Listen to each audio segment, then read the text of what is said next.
There we go. Here, I'm going to go ahead and activate this. There may be a small, few seconds of lag. It's not a huge map, but we'll just give everybody a second to get this one loaded. Oh, yeah, this is just the VA for the actual map here in a moment too. But anyways, here on the crashed nautiloid ship standing on the deck, breathing in this noxious purple smoke that is billowing out from this crash ship here. Nazim has been studying some strange keyholes. Is a too nice of a word for it. It's a generic description or a generous rather description for it. But basically these kind of holes, these obvious holes that he seems familiar with for some reason on this, what appears to be like a part of a shell, the front part of the shell of the nautiloid here. Sarah used comprehend languages and touched these kind of glowing script, these orbs of script that are floating in the air, and heard these kind of psychic screams of these two dead Elithid that are nearby on the deck of the ship. I'll go ahead and move us over to the map. Reload that. I should have preloaded that earlier. By the way, the date, just so you guys can catch up, because I know it's been a bit, but the date is Moonday the 1st of Brandusk, so it's a new month. This was just, the Zenith was yesterday. So this is a new month, and it's about 2 p.m. in the afternoon. So let me go ahead and move us over. We're all choking on noxious fumes. Yeah, so where you guys are at, if you feel like if you're breathing this for too long, it's going to start becoming a problem. I think all of you pretty much had, kind of covered your mouths, essentially, trying to kind of buy some extra time. But the fumes are just so dense here that it's going to be difficult to breathe here before too long. Norok, you have less impact from that, of course, for being a Yogg. So there you all are, here on the deck of this crashed nautiloid ship. And those three, the kind of three glowing things, those are not perfectly representative, but essentially the kind of locations of the orbs that Sarah had touched. I think Nazim had touched one, Sarah touched two, something like that. I don't have anything up yet. It's just a black screen. Yeah, still waiting for it to load. Mine too. We might have to refresh. But try refreshing, guys. It should be. I see you all on the page, so it should be up. Yeah, mine's up. Okay. Humble brag. Ed was not. Hey, I'm usually the one that has technical issues. So I'm Fox is yours, happy those for once. I'm reloading. Okay. It's just taking forever to reload.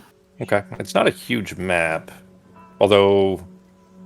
Wait, did I? I mean, I adjusted the size on this one. It's a WebP, which is a different file format that Foundry is supposed to like better, and I don't typically use those. Usually, I just use JPEGs or. Okay, so PNG. apparently it loaded, but the loaded state is like literally just black.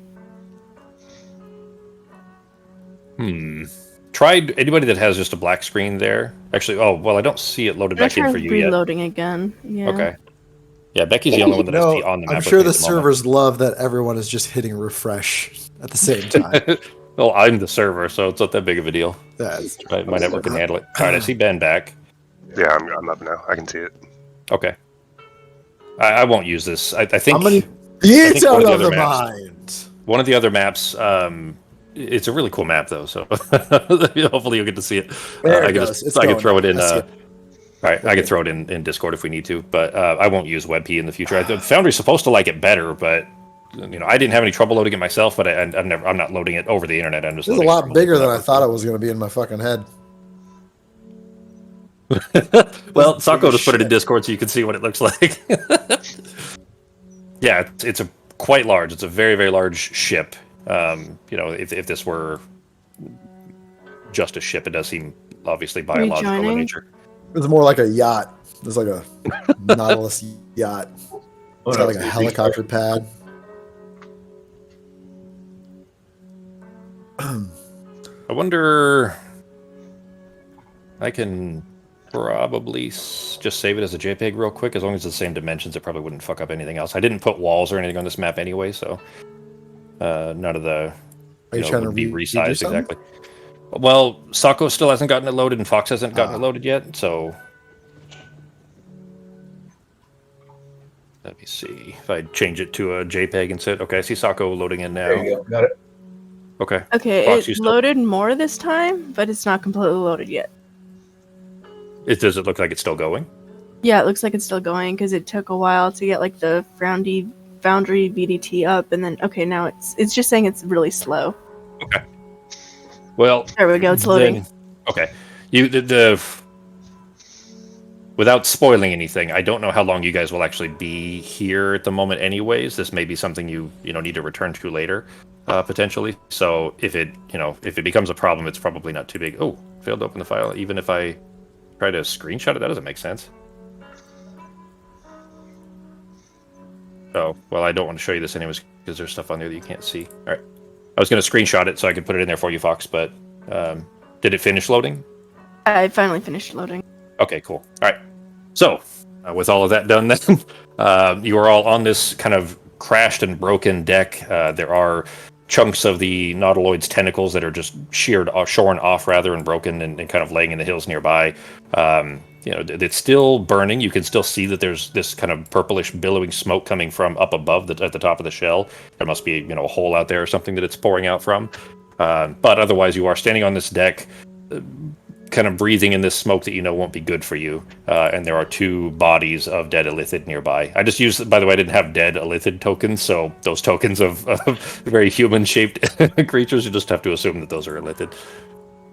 I'm gonna real quick on those bodies. I am going to just turn to one and be like, "You make a ugly fucking corpse," and I'm just actually gonna use my vicious mockery on a corpse. Vicious mockery to see what happens, and see if it reacts at all to it. Okay. Well, one of them is extra dead in that it is torn in half. It hit a mast that is no longer, the mast is broken off, but it was literally torn in half at the midsection, and the torso is on one part, and the legs and the rest of the robes are on another part. And then I'm going to do this on the other one. Okay, on the one that is not torn in half. All right, so the one that potentially could still be, there is no response. All right. Then I'm also going to go and I'm going to search it for anything that might help with this ship, figuring out what it is. Okay. Yeah. Gross as it is, I'll go check. No, fuck off! I'm doing it. Do your own thing. All right. Pogo, then I'll go ahead and move you over. But Pogo, you kind of try to carefully climbing around the edge there of this kind of broken, semi-organic chitinous shell without falling down into this kind of pit area there. Make your way over to the other side. It's not anything you really need to roll for. It's basically just being really careful and kind of holding onto the ledge while you climb yourself down. Sarah, you're able to easily fly yourself over with the broom, of course, if you're doing so. Both of you give me investigation checks. Nazim, it smells like shrimp scampi. Nazim, I'm going to give you a couple of VAs here. Everybody can see these. I'm just going to assume that you guys are communicating enough to kind of share what it is that you're seeing. So let me share this to everybody. All right, everybody should have a really ugly, Really? yeah, a really ugly kind of alien eyes looking. in the middle. Okay, so obviously I photoshopped those on. Yeah. So those I needed to make them like visible enough that you'd be able to see them in the walls. If it makes you feel any better, I didn't even see the ones on the sides. I only saw the ones in the middle, so I'd actually look for those. So I had to make them obvious enough that you'd be able to see them, so that what I was describing would make sense. In that's what Nazim is standing in front of. If he were to extend his hand to the left, his hand would be at about where the leftmost set is. Extend a hand to the right, it would be at the rightmost, and then the one in the middle would be about where his face tentacles would be, were he analythid. Does that make sense? Everybody understand that now? Sure. Because I described that a few times before, but I don't think I was describing it very well. Yeah. So that's basically where he's standing there in front of that, kind of looking at this wall. And then on top of that, you guys can go ahead and close that one if you want. And then if I can find it, where did I put it? There it is. All right, so this is a close-up of the exact same thing, a close-up of those eyes with some shitty paint that I literally did this while Sako was in here with me 10 minutes ago. This is a close-up of the middle set of those holes, and what the circles are is the black circle on the left is just a circle that goes straight back. It's just a hole that goes straight back into this wall section, right? The one on the right, on the other hand, is also a circle that looks the same, except it kind of spirals down and around at like a 45-degree angle. Does that make better sense, I guess? So the blue in the inner black circle, those are not really visible. That's just, you can tell if you kind of put your finger in there that it would go kind of down and around. That's where the tube goes? I mean, that looks like one is a tube that goes straight back, and one is a tube that goes kind of down and spiraling around the other. All right, so there's 3 glory holes, and we got to put our penises in them. Oh shit! Sako said the exact same thing. He fucking like when I showed him that, earlier. He's like, "Well, I don't know if we're gonna be able to get all the guys to just kind of, climb up there." Gloria. We gotta fuck this spaceship until it does stuff. Oh shit! All right, with those search. Oh shit! Well, Pogo, you rifling through the pockets of this kind of extremely like soaked. This robe is more viscous than cloth now, with whatever the whatever the blood of these creatures is. Interesting. That one just did that crash. Is there a key? Maybe a key in here or something to go somewhere and start this fucking thing up. Well, you dig through the robes Drive it actually, and across the country. and you don't find anything in that one. Like you are thorough. This thing, like you're kind of patting out blood out of this thing and still finding nothing. Sarah, you dig through the pockets of yours. Sarah is disgusted in using mage hand, so that's probably why she didn't find anything. That's fair. In the upper torso, there's still the lower, the lower half with the robes of it kind of in the middle area between the two of you. You can get that one, Pogo. It's all yours. And my hand just like pushing through this like gooey mess. I'm like, this is fucking gross. Don't like it. Not enjoying it. But someone had to do it. No, these guys are broke as shit. Everybody give me a con save. Gotta be a 12. Norok, you have advantage because of your 4 lungs. Normal con save. Womp womp. I don't like those little I icons. still have my griffin flying around keeping an eye on shit though. Okay. So right. if I start to lose consciousness, I'll probably call it down. Sure. Take me up out of it. Save. Did that roll, or is it just lagging? I don't see yours yet, Fox. I got Pogo. Save, not ability. Got Oh shit! Sorry. Pogo, Sarah, and Norok. Yours is advantage, 2G. Yeah, as I have to click on the Is button. what in the saving? Click on primers, so. What'd you say, Fox? Let's see if that's good. Aha. Nazim got a natural 20. There we go, Fox. That came through. All right. Nazim. No, not Nazim. Arteme.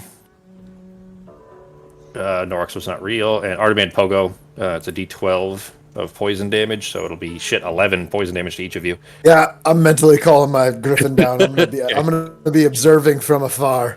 Sure. How far would I have to be to feel like I wouldn't suffer these effects? Not far at all. Probably. I mean, if you go if you go straight up, you'll just be in the smoke column. But if you go up and then off to the side a little bit, you could probably be, at the edge of the map, and you'd still be okay. I'm gonna stay right outside it where I can still keep an eye on everyone. On just riding on. I'll take the 11 damage, and then I'll call him down from wherever he's perched at. Okay. Let me throw him on there for you. Did I make my save or not? I think I only got a 13. Yeah, it was only 12 you had to beat. Okay. Yeah, there it is. Where is Peter? So you see me there he is. You see me kind of call him down, and I'm just gonna climb on him and throw up a little bit on his feathers as we flap. I'll be right on the outside, keeping an eye on you. This smoke's getting to me.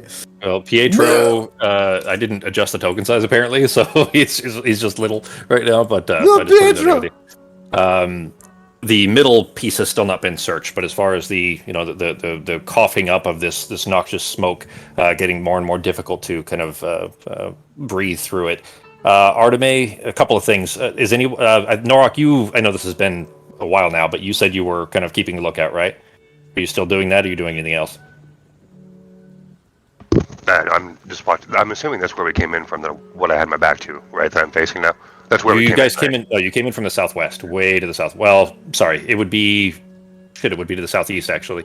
Okay. The map wouldn't be facing north in that case, but it doesn't matter. As far as the direction that you expect Shoke to be coming from, it would be we'll just call it the south. Okay.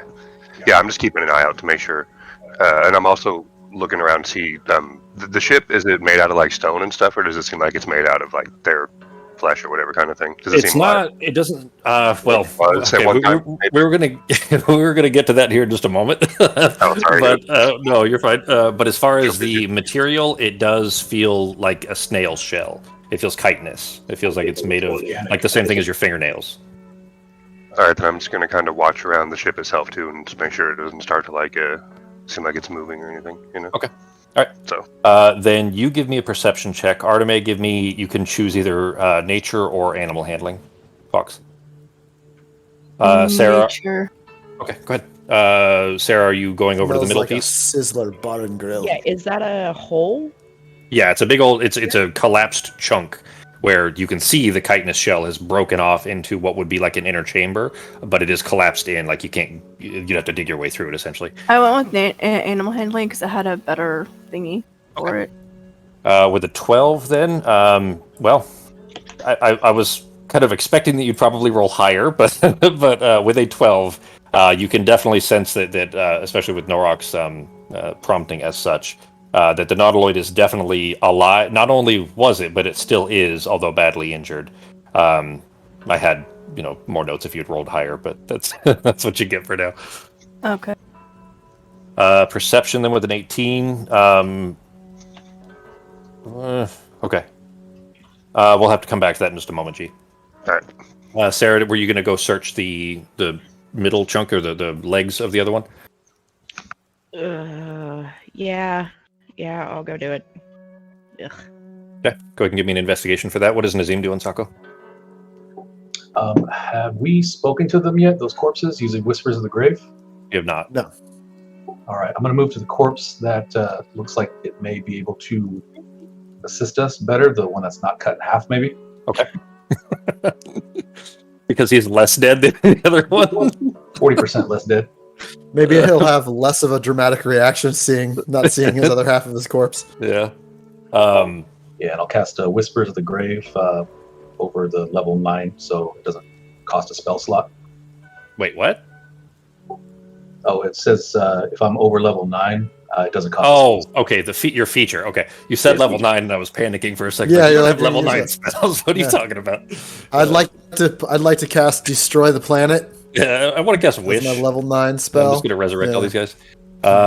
Okay. How long does that take to cast? Go ahead and click the spell for me. Oh, I see. This is Whispers of the Grave there. Okay. One action. Okay. Then you, as you are approaching this one over here, it's the bottom more corpse of the two.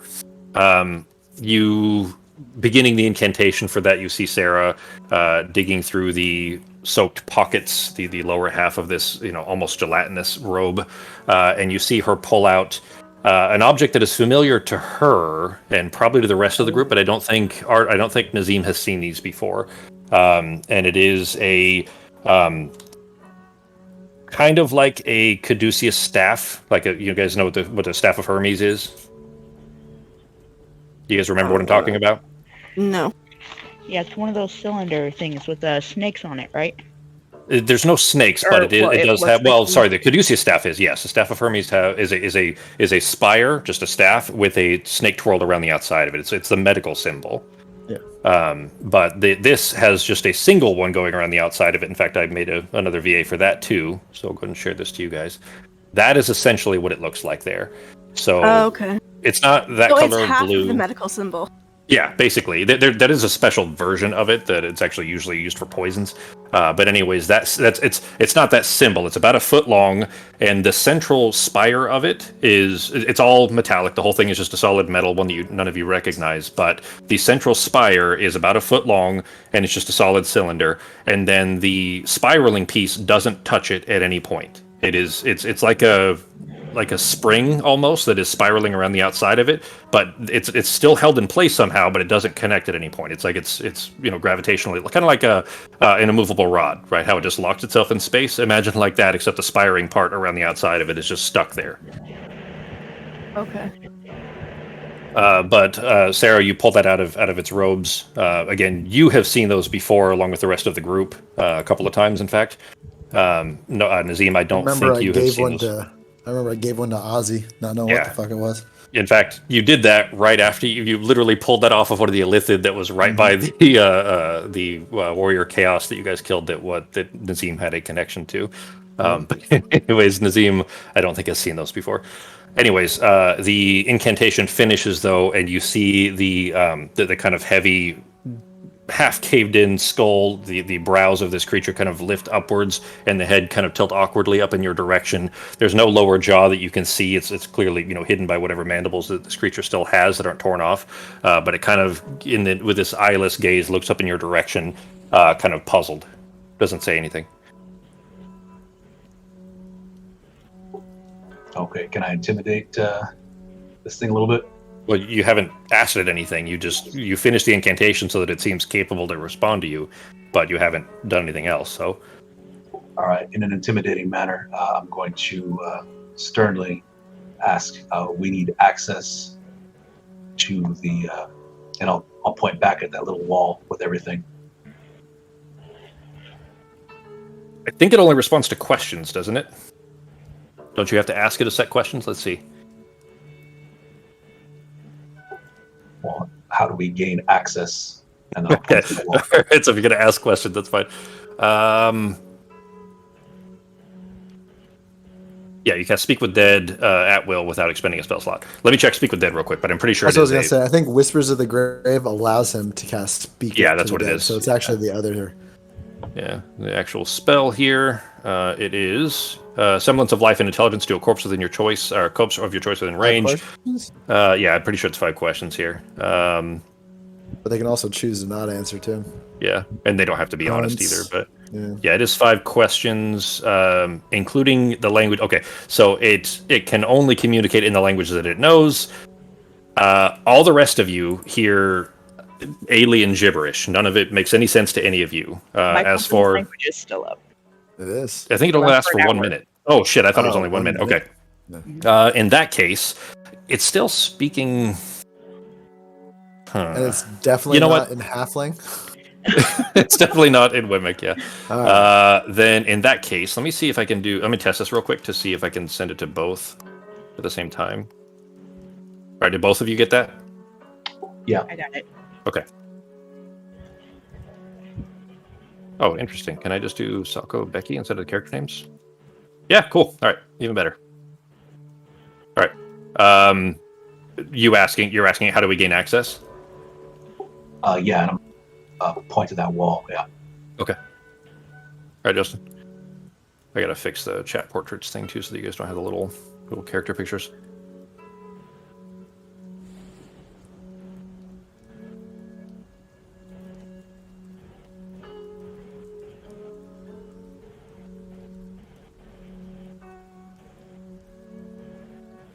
That's what he replies. So the rest of you hear this gurgling alien gibberish, like the creature choking on its own blood, and Sarah and Nazim hear that.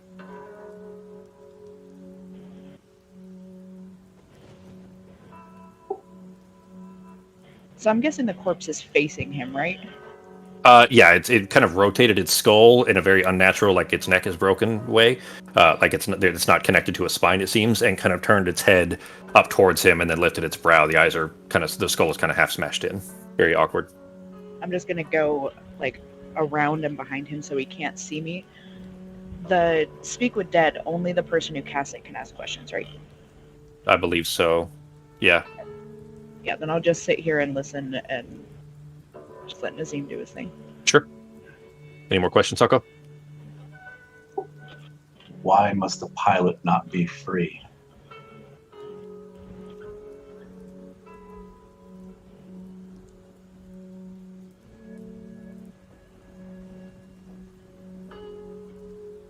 There you go. Everybody go ahead and give me, well, everybody except for Pogo, give me con checks or con saves again. In about a minute.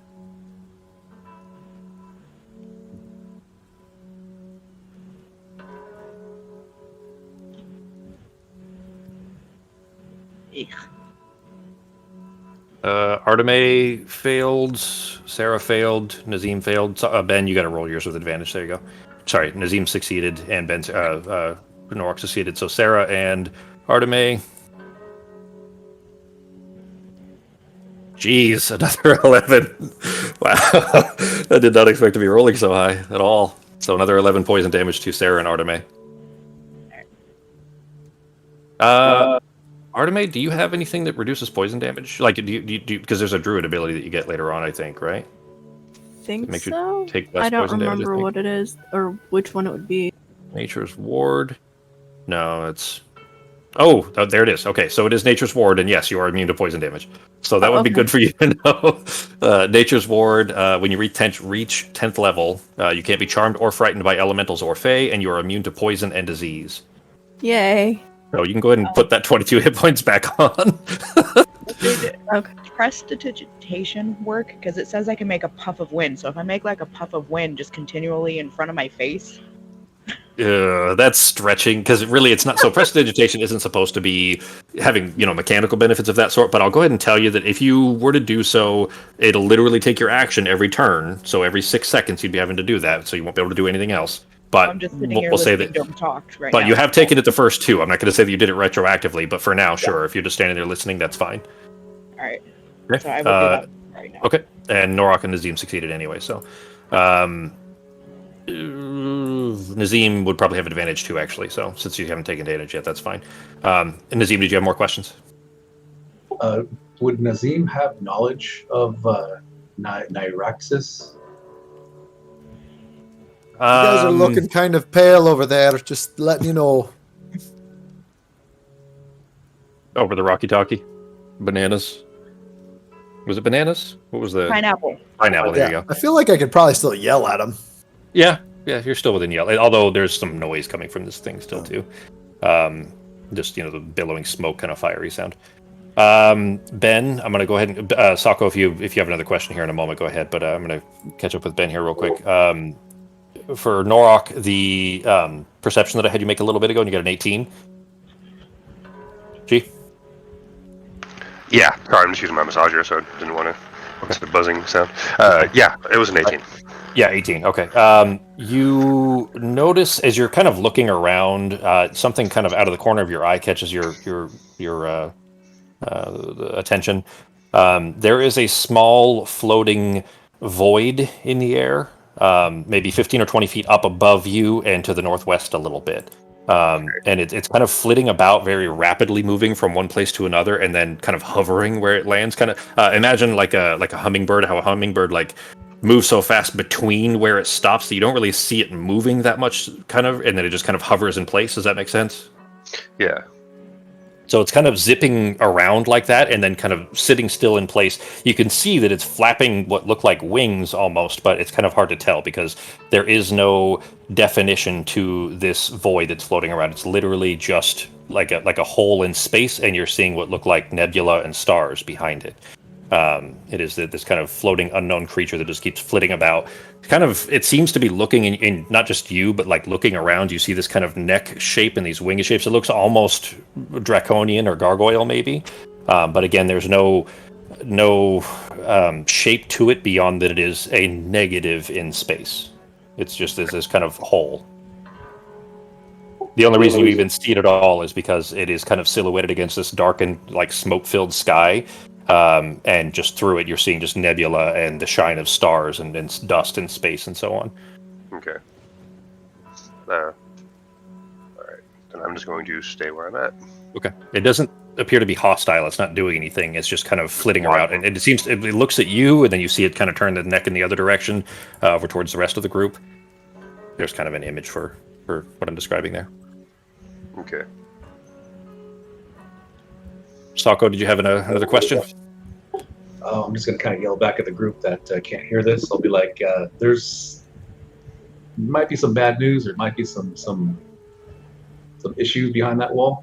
But whoever has that staff on them, you might be able to jam that in and screw it into one of those holes, I think. You want me to try? Yeah. Because I mean, I can't. Because I think one of them was described as a straight down hole or straight through hole with a little corkscrewing thing that goes underneath it. So you might be able to use that. Okay. I guess I'll take it up there and see if I can't find the one that he's describing and shove it in. I'm going to say that a minute's gonna pass while you're flying. So if you're still flying, you'll still be kind of using your prestidigitation to make your little puffs of smoke. So for this one, you'll be able to avoid it. Arteme, Nazim, and Norok, go ahead and make your. Oh well, never mind. Arteme is immune to poison, so nothing for her. Okay. which just leaves Nazim and Norok, who both have advantage. So go ahead and make con saves with advantage. Oh, we're gonna have to fix the dice too, by the way, unless you intentionally want them to just be black on black like that. No, that was with advantage. So Nazim, you take. Let's see how much I roll here. 11. This time it's a 4. There you go. You take 4 poison damage, Nazim.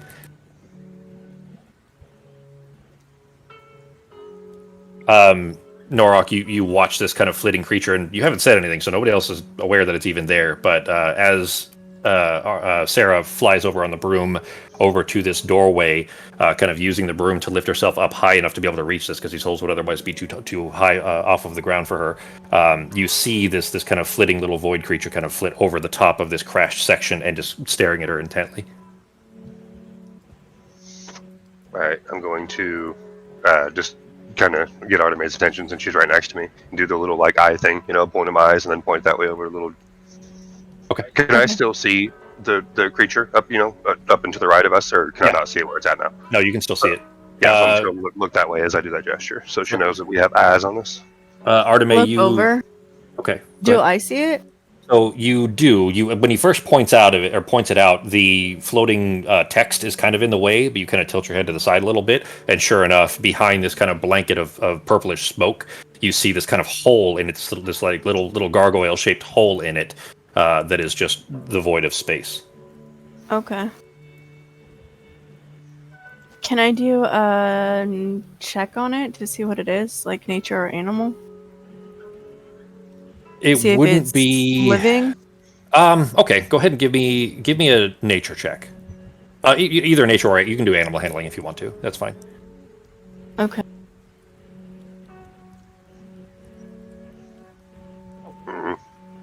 Oh, nice. Did you just assume you would have advantage? No, with a natural 1, looking at it, you can't really tell. Like it's certainly animate, but whether it's alive or not, you can't, you don't sense anything from it. There's no heartbeat that you can tell. It doesn't appear to be, but you would need to spend time. You'd need to be able to get close enough to really get a good look at it. You think? You're such a nice DM. I'm like gonna- natural 1. You immediately lose sight of the thing. Well, okay, and but she kind of wasn't trying forgot to that see you ever it. saw it in the first place. I'm not No. trying to see it. I'm trying Yeah, to if determine if she- it's a living thing. Yeah, exactly. or Like if what she it was is. trying to see it and failed at that, then it would not be visible to her or something like that. But Yeah. failing whether she believes it alive or not, all I can tell her is, well, you're not After really a good sure. hard long look, you think it might be a piece of bread. Okay. Yeah, maybe it's a floating piece of bread. Yeah, it's just wood that's gotten caught in the smoke. I guess wood technically is alive even then. So, Nazim, any other questions? No, that's going to be it. Okay. Then you finish the incantation and you see the skull tilt back to its kind of resting place that it had been previously, but because it had to turn to rotate towards you and the neck is no longer connected, the head kind of slips off to one side and the skull collapses a little bit further. This kind of jellyish skin just soaking into the chitinous floor. Go ahead and step on that to make sure, it doesn't open up again. Well, you're probably going to need to clean your shoes afterwards, but yeah, you're stepping into like jellyfish skin. But it is quite dead for sure. Yes. Sarah, in the approach, you certainly as soon as now that you're actually kind of close enough to really see these things from a distance where you were before, you couldn't even see the holes that Nazim was describing. But you bring the this elithid key, for lack of a better term, up to it, and sure enough, those holes line up exactly like you'd expect. And you kind of hold the end of the cylinder where this little kind of doorknob shape almost is, and rotate it. And as you do, it kind of spins into these two holes like a screw would. It just slides right in perfectly, like it's exactly what it's made for. You have to do this for a while because it is a foot long, so it takes quite a lot of turns, especially for a little halfling, to get this thing all the way in to where the doorknob essentially is all that's left that's sticking out. But once you do, it clicks into place, like it's clearly, it snaps in as if it's intended to be there. Nothing happens. Is it seem like there should be 2 more that I should be using to open this thing up? You would probably presume as much, yes, and that there are 3 holes here, or 3 sets rather, and you've kind of locked this one into one of them, but you appear to be missing the other 2. Search for treasure. How big is the room when it Secret comes doors. to? Okay. Do you guys really want to get in here right now?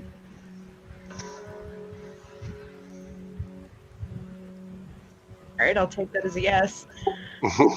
I can't hear you. I'm half napping on a griffin outside, keeping an eye on everything. Which, by the way, it's been enough time. Nothing for Arteme again, but Sarah. I'm going to say with the speaking and the trying that thing and the kind of effort needed that you'll have to make this check. But Norok and Nazim with advantage, Sarah with normal roll. Yeah. Oh, natural 20, nice. If I heard her, I'll start looking for keys and stuff. Okay. Well, I have 2 spells. If I use a spell twice, it will unlock the door. Because I'm guessing that the other 2 holes means that there's 2 other keys. So, I mean, even if we only find 1 more key, we can Okay, still I'll start looking. Well, everybody succeeded, so no choking this time. Still kind of coughing it out, trying to make as much space to breathe as you can. There is the kind of collapsed area in the middle is the only exposed inner deck area, but it is so caved in and there's so much debris and these kind of sharp chunks of shell essentially. Arteme, that even lifting up pieces, you could spend hours here and still not find what it is you're looking for.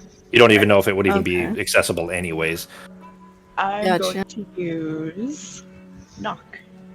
Okay. You stand in front of the one of the other sets of holes off to the left and cast it, and nothing happens. It didn't. There's no reaction to it whatsoever.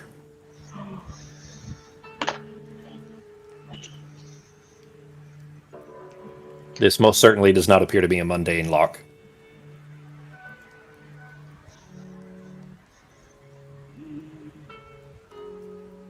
I will tell you that in this time that you've spent kind of staring at it between you and Nazim, it looking an up, you arcane can lock? see It's not considered an arcane lock, is it? it's not even a lock. So I'll tell you that. But you do, looking up, you can see just in the time that you're spending near that, you look up and see where there are these 3 little notches up above this bit of shell. You're standing literally in front of a chunk of shell. It's not a door even. It's a chunk of this animal that were it to retract this, like imagine like an eyelid on a creature essentially, right? Were it to retract this and the shell bit went upwards and kind of upward and inside the way that your eyelids do, there are these 3 notches above where that doorknob shape would probably slide through. And then there's 1 on either side. So you expect that you probably would need those 2.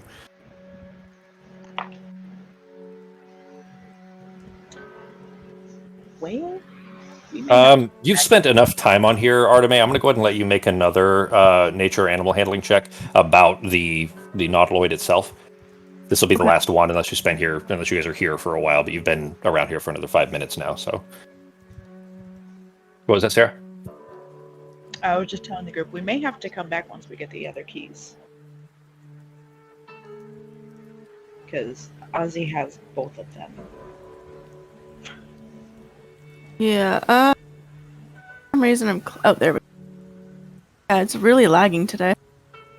It might be this map. I mean, that it took so long for you guys for it to load properly for you guys. Then this WebP may not be a good format, despite what Foundry's documentation says.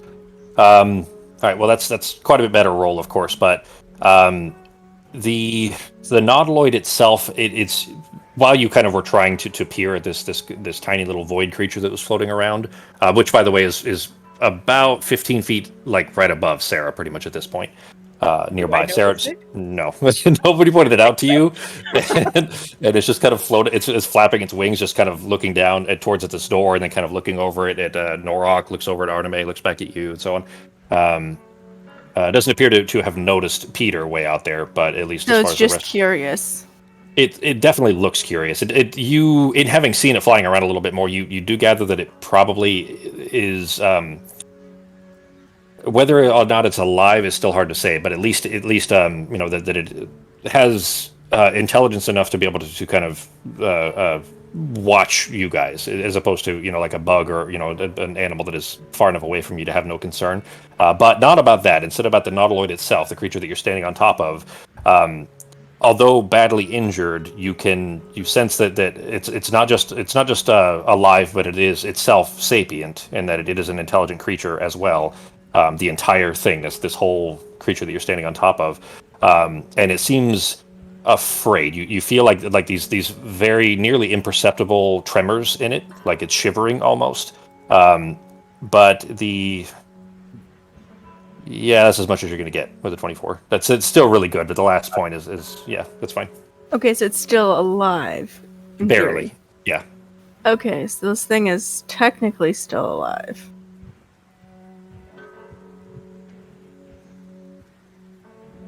Are you saying that out loud? Yes. You want to try to talk to it and see if it'll open up? I mean, I don't know how this shit works. Sure, why not? It's alive. What are you guys doing out there? We're trying to open a door. You can come help. Hey, I'm that's funny, fine. actually. That is similar, Sako. That is similar. I hadn't thought about that. I haven't thought about that movie in a long time, but there's something to that. It's not quite As not like cute the- or small? Oh no, that thing's not cute or small at all. That's the big brain alien from Starship Troopers. It's an evil creature. It's what? That's Fox. He put an image in Discord in the general channel. Okay. He's putting him in the general channel instead of the DD channel. But anyway, yeah, that's an image from Starship Troopers when the alien bug thing, like the big brain thing. Anyway, it's not like that. This thing doesn't appear to be hostile to you at all. The nautiloid doesn't seem to care that you're even there beyond just being afraid of something. Okay. Would I have realized this was a creature yet, or am I still too far removed from this whole thing? I would say that, especially because you're far enough away right now that you're seeing it in profile. It's taller than, even though you're 40 feet off the ground. The shell is still much higher than you. The shell still goes up, above you another probably 30 to 40 feet. And looking at this thing in this kind of broken crash and the kind of chunks of the hole out of the shell, that shell looks vaguely snail-like. The tentacles look vaguely octopus-like. Like it definitely has a biological origin to it for sure. But I Whether can't tell it's whether it's alive. currently alive or not, I would say that you Right. have any way to tell. It's not moving. Yeah, It's I just don't see a anything. I very don't see subtle anything change. flapping around or Yeah. anything. All right. We got this thing by the balls. If we got a salt shaker, You still have that container that can make stuff? Was salt one of the things that The can alchemy make? jug. Yeah. What's Nazim doing, Sako? actually, I'm going to move closer to the void, flying little void. Okay. Not sure how far I can move. About 30 feet. Just put about there. Yeah, I mean, some of it's difficult terrain, but you can make your way there. We're not in initiative order, anyways, but you can make your way up, to the kind of upper portion where everybody else is. Yeah. You're open. Is that the battery? Yeah. Oh, we don't All right. have those. Yeah, I'm going to No, I don't think so. attempt to try and No batteries. wrangle this thing if it's nearby. I'm not sure how you even get Well, on. okay, so it's up 15 feet, actually 20 feet right now because it was up above Sarah. So, I mean, it's not within reach. It does, like, as you're approaching, though, and kind of looking at it, it does kind of retreat a little bit. Not far, but it just moves, up to kind of looking in your direction. And then kind of looking back at Sarah. You similarly see this kind of almost serpentine neck. It's not draconian as much as it is gargoyle shaped, if that makes sense. But it's kind of still peering back at Sarah and then over at you and just making sure that you're not getting closer. Then looks back at Sarah. Oh, so it seems to really like Sarah. Am I noticing that all these people are staring at something and it's not me at this door? I mean, you've been trying to figure out the door for a bit, and in fact, actually, it's about time to make another choke check. So not Arteme, but Nazim, Norok, and Sarah, go ahead and make your con saves. I'm also going to take a look at the door, see if I can't help get it open. Those are both successful so far. I'm lagging. I'll get it in a second. No problem, G. Do I need to make a check? Tell me what it is you're trying to do. This is not, it's not even door-like in any way, shape, or form. In fact, I'm going to go ahead and tell it to you this way. The only reason that you guys even have any idea that this would be a door is because Nazim told you that. And the reason he knows, you guys don't really understand. The reason he sees it as a door, even now, it doesn't resemble a door at all to you. It just looks like some weird holes in an alien-looking wall. And Okay. since you're part kind of mid whatever they are, why don't you try talking to the ship? Yeah, there you go. That might work. I was just gonna take a look at like where Sarah had put the one key in, or key-ish thing, and see if I could figure out like a fix, like a stick for the rest. Yeah, where Sarah stuck her rod. You looking at it, you feel like you could probably, you'd have to extract the existing one because you didn't get a close enough look at it really to replicate it. You feel like you could probably replicate it if Sarah were to unscrew the one that's in there, but you don't know if it would have any impact. You don't know, like it would take you some time, first of all, and you don't know if it would even work if you did. There may be something more to it than that. Think of it, a microchip in a car key, like even just having the regular, even the shape of the car key wouldn't be enough. You still have to have that microchip. Does that make sense? Think of it something like that. Do you gather that may be the case? I'll tell it to you that way. Ben, 1 poison damage for choking. The one time it actually affects we can't stay here Nora. for much longer. Then, if everybody keeps ending up guzzling too much poison, we're gonna have to go and do the other stuff and come back to this. So funny that you say that, Fox, because the next roll is going to be a lot higher and the DC is going to get harder. The longer you stay here, the harder. That's what I was describing to you guys, 2 months ago and now, and that the longer you stay here, the harder it's going to be.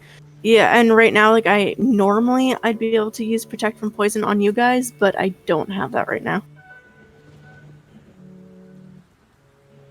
Yeah, I mean, Ozzy's got the other 2 keys, so the next time we end up back at the keep, we can just get the keys from him and come back. That is true.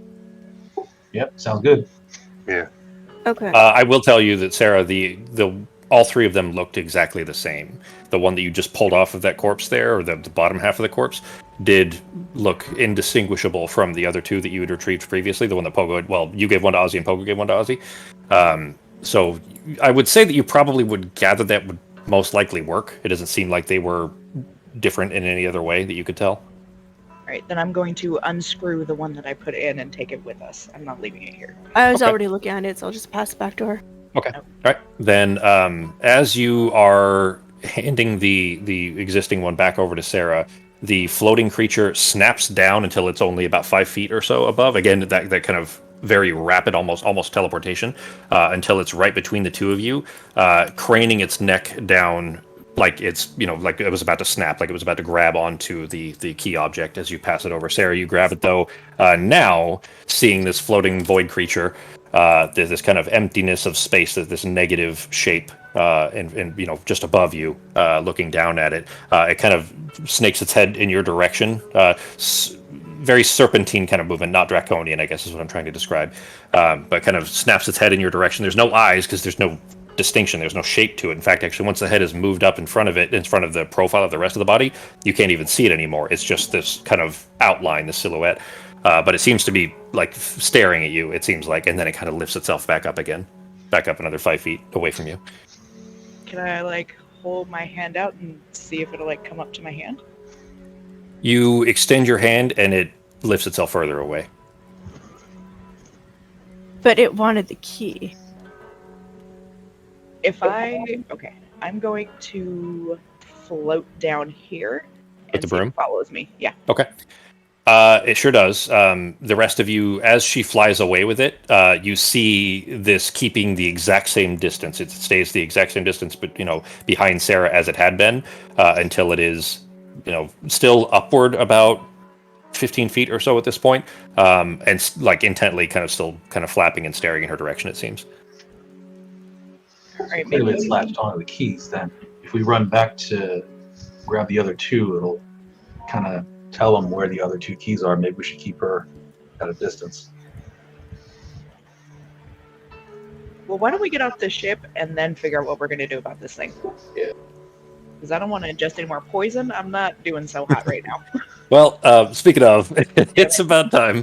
The DC where it had been 12 is now 16, and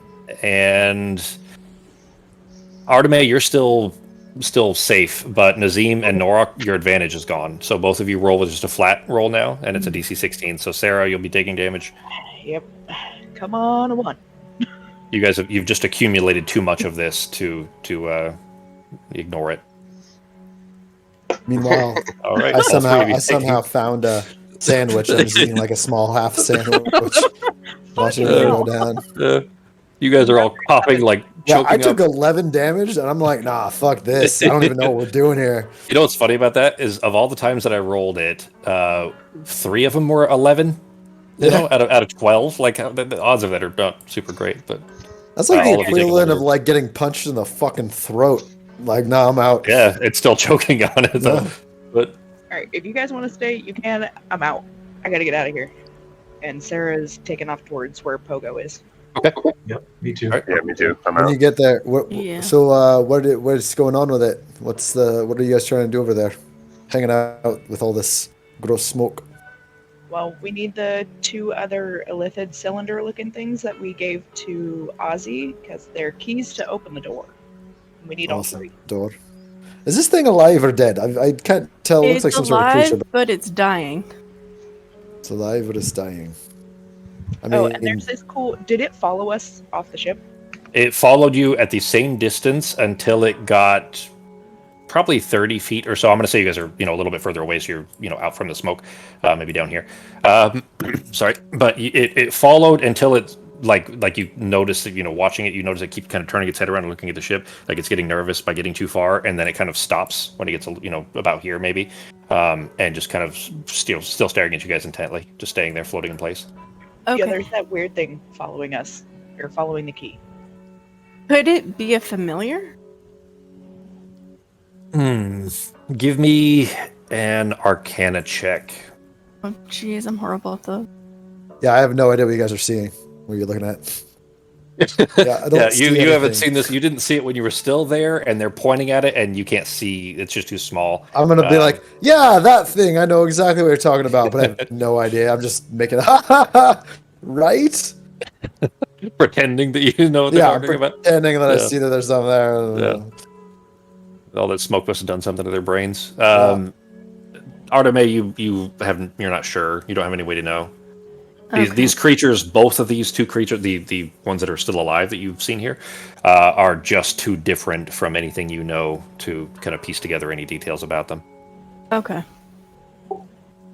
Just curious, if I make a gesture towards it, like a Beastmaster type of thing, put my arm up like a falcon, does it do anything, or is it just kind of hanging out? No, it is indifferent to your gesture. Then I'm just gonna point at it like freaking Techno Viking and walk away. All right. Seriously, what are you guys doing? Pointing at the. Do we want to find out what it is? Because I can make it so it can't fly away at least. I have a question. Why are we trying to get in this door on this thing? Ask I don't know. Nazim. Nazim wanted up here. I mean, I was just curious. Like, is there something like? Why are you doing this? Sako, do you remember specifically the information that you got? I know it's been a couple of months, and I didn't remind you of that. Do you want me to remind you specifically? I remember most of it, but I'm afraid that I might have. Okay, I'm gonna go ahead and send it to you right now. Sarah had figured out that this was part of the Vanguard, right? Okay, so I don't think anybody else remembered that. I think Becky's the only one that remembered that specific note. Yes, very much so. This absolutely feels like this would be. This very much resembles what the warrior told you was the Vanguard. Right. Now, so- the Vanguard wasn't a single entity. Does everybody know what a Vanguard is? What that Yeah, like word means? special- group of Isn't that soldiers. like just Or, like, the group that King's goes ahead protection. scouting group? A different word for scouting? It is. It's more than scouting. Yes, it's a techno Viking. Isn't it It's literally the tip of the spear is what it actually means, Oh, and in military terms, the Vanguard is the invasion force. It's the very Oh, first okay. group that goes in. It's the tip of the spear militarily, in that when you go to send all your forces, the vanguard is the front. It's the first thing you send it. So sometimes they are spies, yes, Fox. But yeah, as far as and not necessarily scouts. Usually that would be recon. That's done before. The vanguard would be when the invasion is ready and you're sending in your first forces. Gotcha. Okay. Yeah, and that the reason that I mentioned that is because specifically Becky had this. I don't know if she found it in your notes or something, Becky, but I'm gonna say hi. yeah, when you guys were fighting the warrior, the as it was still communicating with you, it told you that it was the beginning of the vanguard. That the vanguard was here, and you can't do anything about it. Essentially, it essentially told you all that you're insignificant, and that the vanguard was already here.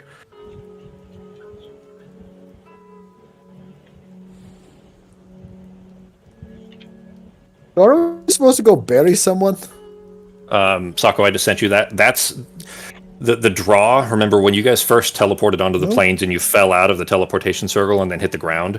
You immediately were drawn to this kind of pillar of purple smoke in the distance, Nazim, and that's why. As soon as you got here, that's started kind of those started flooding back in on you.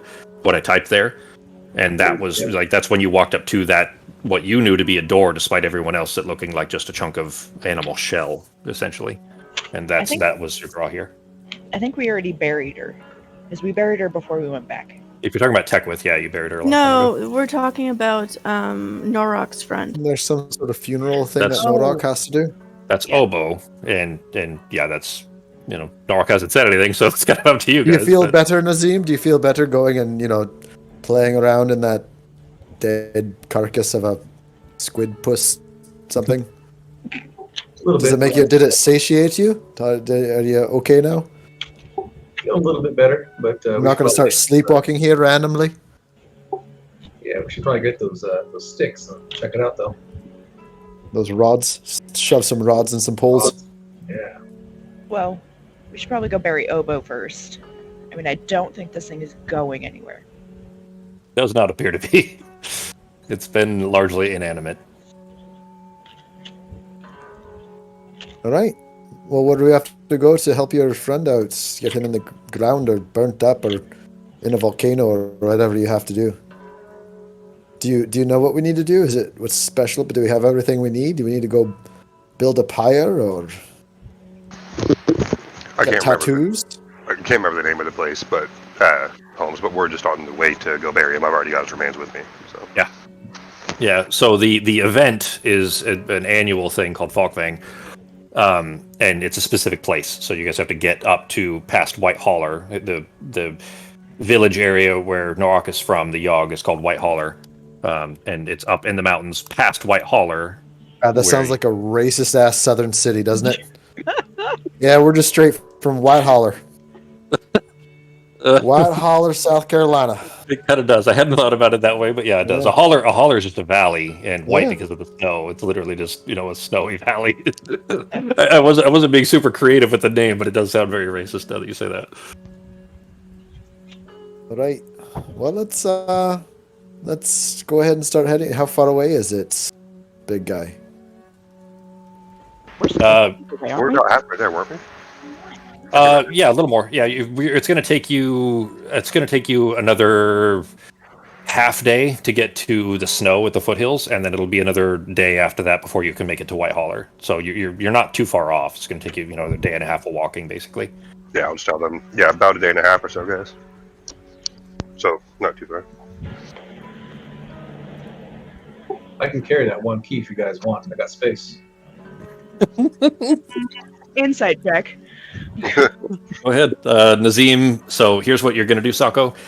I'm going to describe this so that everybody, because I know it's been a while, of course. But Sako, you're going to roll. You need to change something before you do it.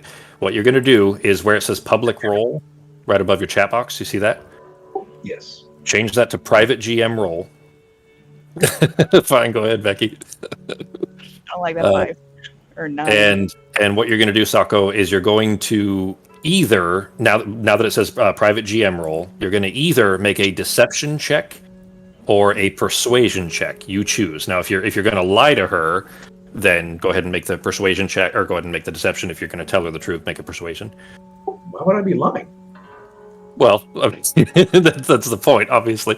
So, in narrative, whether Sarah believes you or not will be dictated on what the results of the roll are. Sarah, yours should have been private too. Oh, sorry. Fine.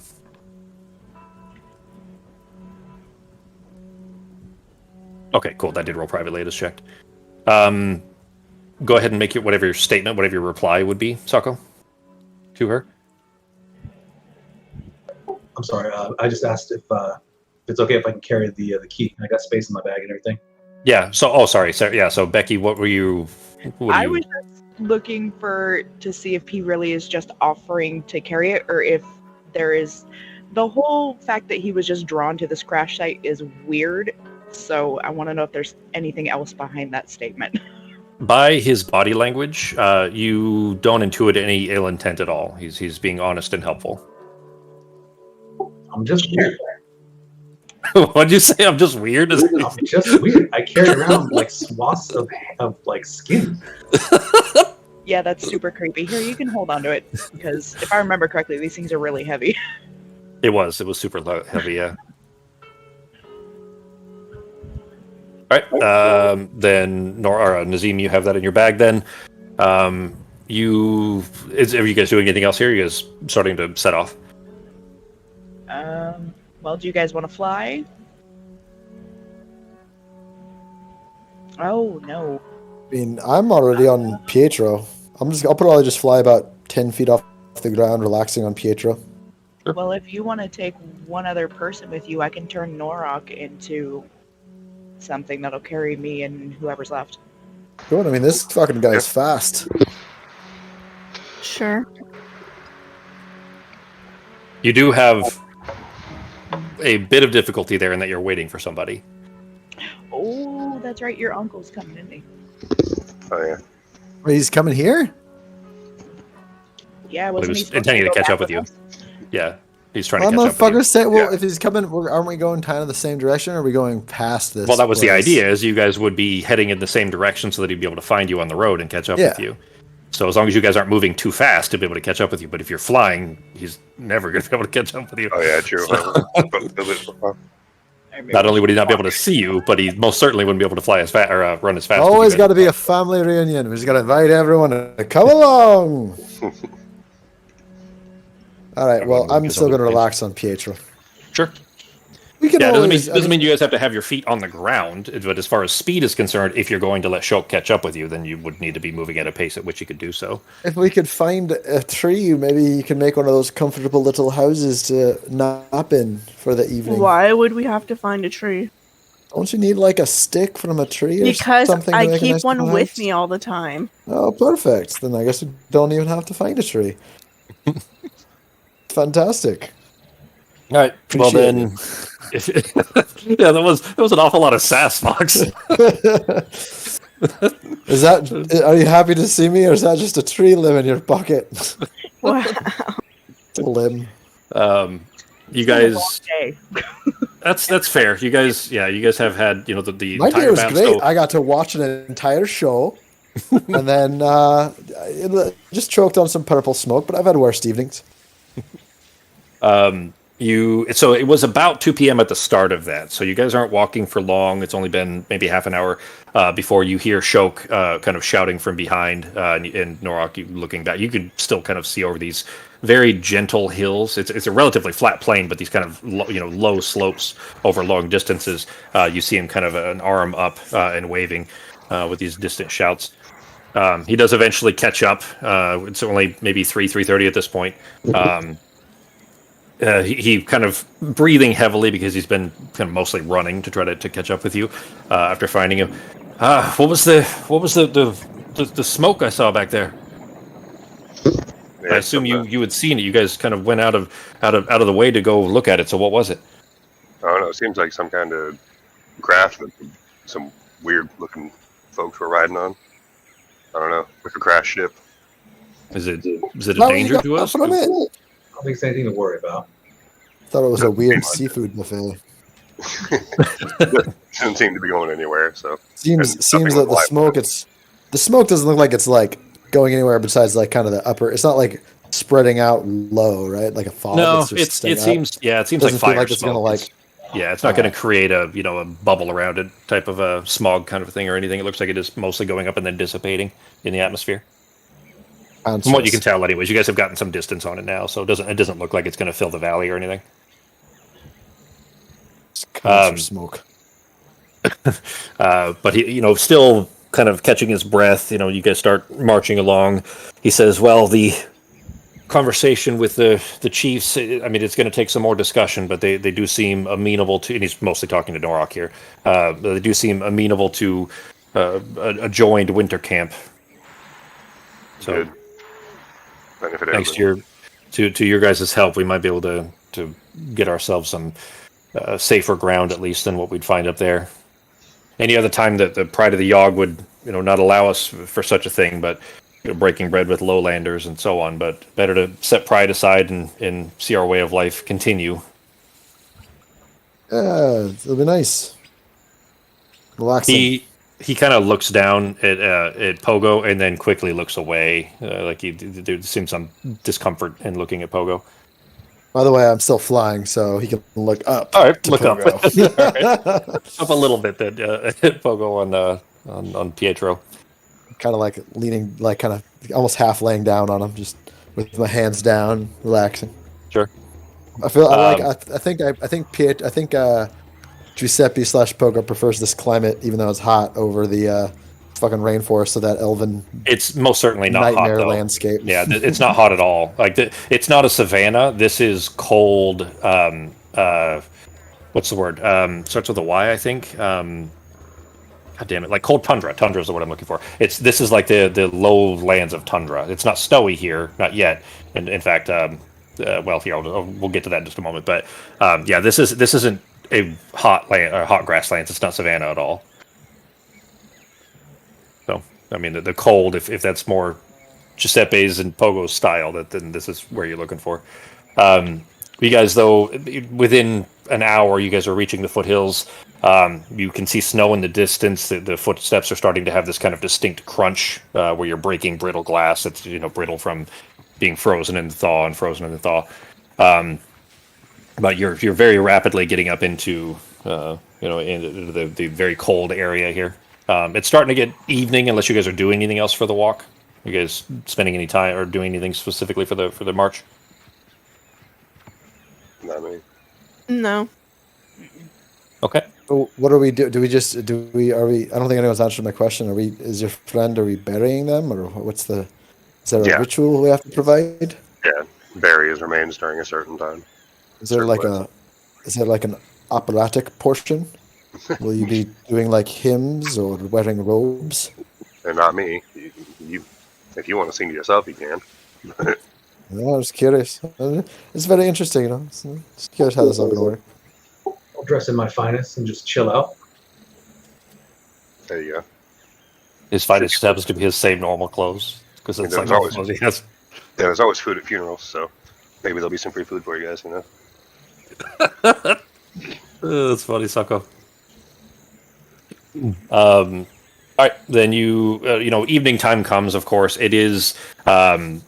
It's starting to get very cloudy, but I'll go ahead and tell you. I mean, this is all the moons. It's a brand new moon, so there's almost no light except for the reflection of the broken moon of Indris. So we'll come back to that in a moment. So I don't remember if Sako knows this. That's why I wanted to remind everybody. But Sako, at the end of Balance, you guys remember when you kind of smashed the moon into bits? Yep. So the what was left of that, because the ship's velocity smashing into the moon, the chunks of the moon kind of followed that and became a ring around the planet. So there's just this kind of permanent, well, not permanent because they are slowly falling back, but this ring of glittering chunks of white. It was the white moon that was smashed that are just kind of floating in air, above. But that's about the only light that there is. So it is, late evening, illuminated by that through what little cloud cover. Space rather in the clouds that there is. And other than that, it is basically becoming nighttime or near enough anyways that it would be time to camp. So what are you guys doing? Are we making a tree thing to You sleep might as in, well, or are we sleeping in right? I mean, I don't mind cozying up with everybody again. Pietro can wander around, maybe staying away from anything that might want to eat him. Are there a lot of other people out here who might try to shoot him out of the sky, make a snack out of him? You haven't seen any intelligent animals at all. You've seen small herds of essentially apex deer, but kind of antelope-like creatures, and that's about it. Lots of bugs, lots of birds, but not much else.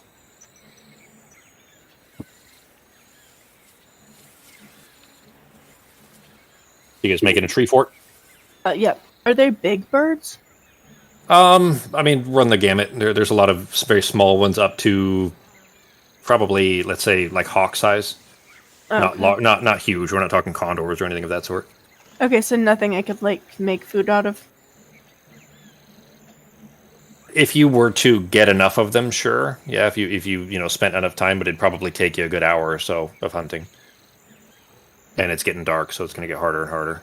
Okay. I'll just go with the rations we have now instead then. Okay. And yeah, make the tree fort. Okay. Oh, rations sound great.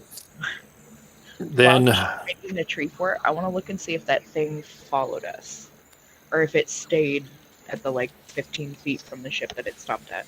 I'm going to go ahead and tell you that you've gone so far now that it would be difficult to be able to pick it out in the direction that the ship is in. In fact, you can probably just barely make out this purple plume of smoke. But the distance at which it would be, were it following you, you wouldn't be able to tell the difference. Now it's too dark. The sky is too dark now to be able to tell, because it would be a pinprick and a mile away, maybe something like that. So you're not sure.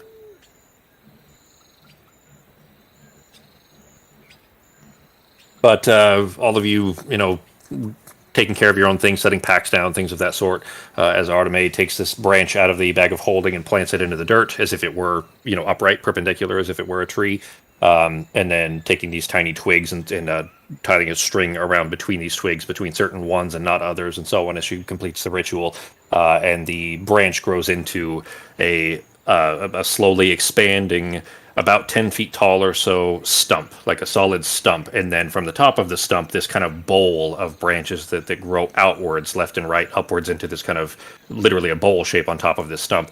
No leaf cover or anything of that sort, but as soon as the branches kind of finish curling around and they stop growing, this kind of near incandescent dome orb almost grows over top of it. So it looks like this pillar is holding onto an orb, essentially. With these little slats that cut into the tree that you can climb up to reach into the dome. Joke standing by, kind of watching that. That will never cease to amaze me, Fox or Arteme. Every time you do that, it's impressive. Shok doesn't look at Pogo at all. It seems. In fact, I will tell you that he hasn't looked at Pogo this entire time. But he doesn't look at Pogo. But kind of he gives an assent, like a grunt of agreement. Norok, you recognize that grunt, of course. That he is definitely concurring. It doesn't appear to be not being mean at all to Pogo. He's definitely agreeing with Pogo. He just seems uncomfortable looking at him for some reason. That is quite impressive there. That the kind of thing you could teach to our folk? What little remain? If they could do magic, maybe. Well, the last of them that could is in Norok's back there, so maybe some of the young ones. We'll have to see when spring comes. Not all nests are safe, but they look good. What? Not all nests are safe, but they do look good. Masks? Nests. Those little nests. Oh, nests, like a bird nest. Gotcha. Well, what is I presume that then he kind of reaches up and kind of pokes at the dome, the orb, and his finger passes, or touches up to it rather than won't pass it, just kind of touches the outside. I imagine this will keep the bad out. I mean, there are too many predators out here, but The only thing that will go in is what I allow, it's a handy little trick you've got there. which I'll allow them in. And yeah, I can't leave it now though. Yeah, once you go in, you have to stay in until you redo it. Is there anything you're going to do before you go in? No. Okay. All right. Then you all see Arteme climbing in. Is anybody else doing anything? You just heading to sleep. What time is it? 8:30 at this point, but it's wintertime, starting to get a decent chill. I am going to walk away from the thing a little bit before going to sleep.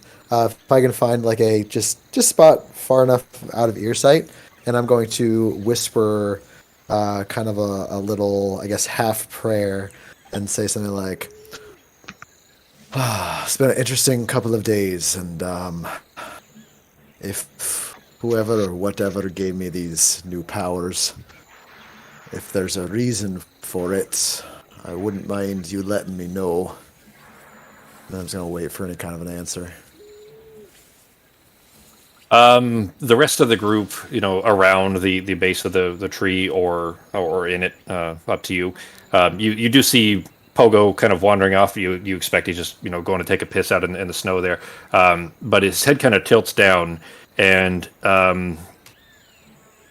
only one of you are going to get it. Well, two of you are going to get different notes here. So everybody else is hang tight for a second. How do I want to describe this?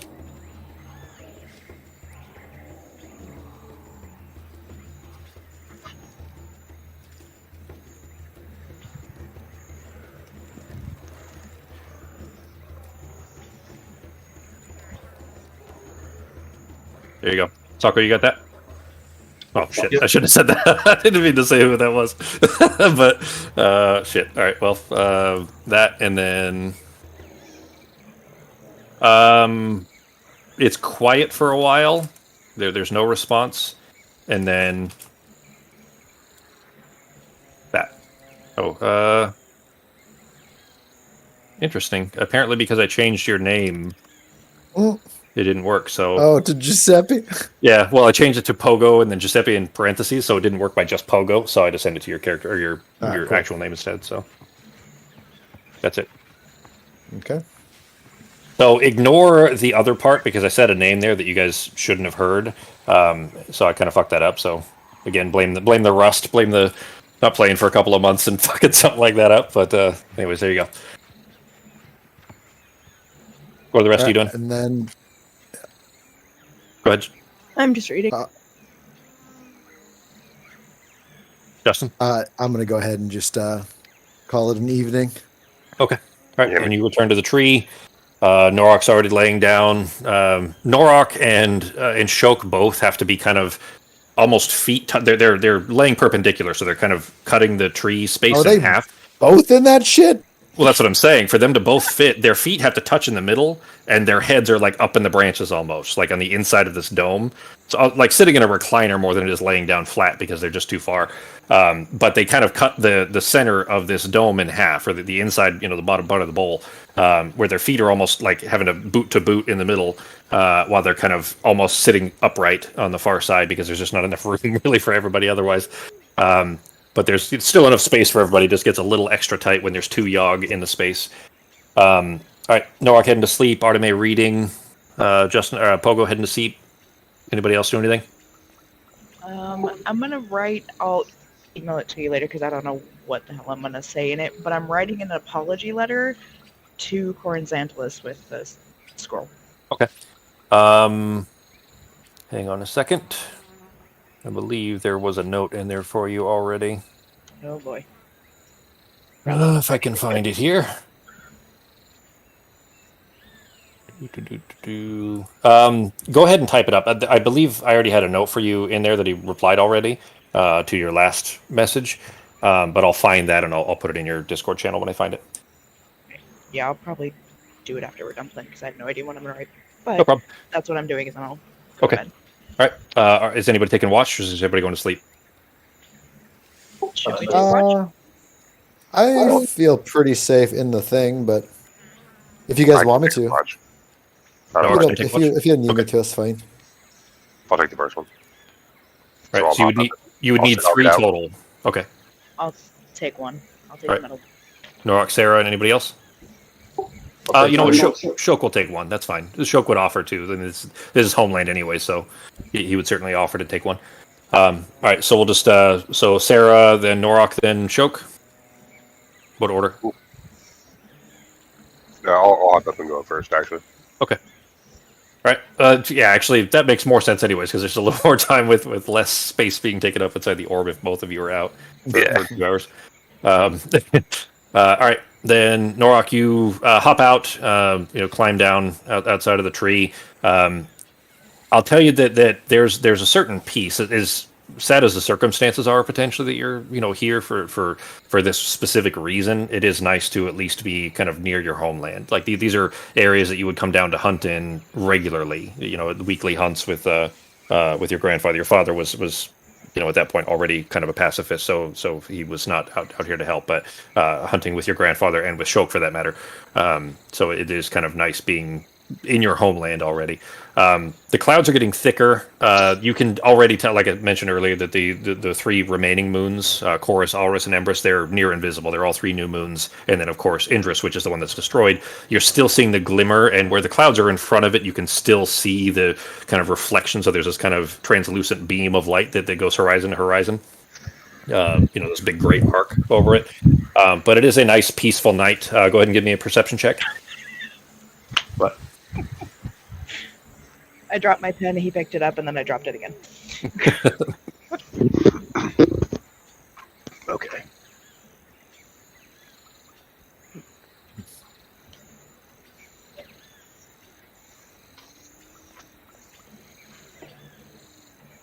Is it hold shift for advantage?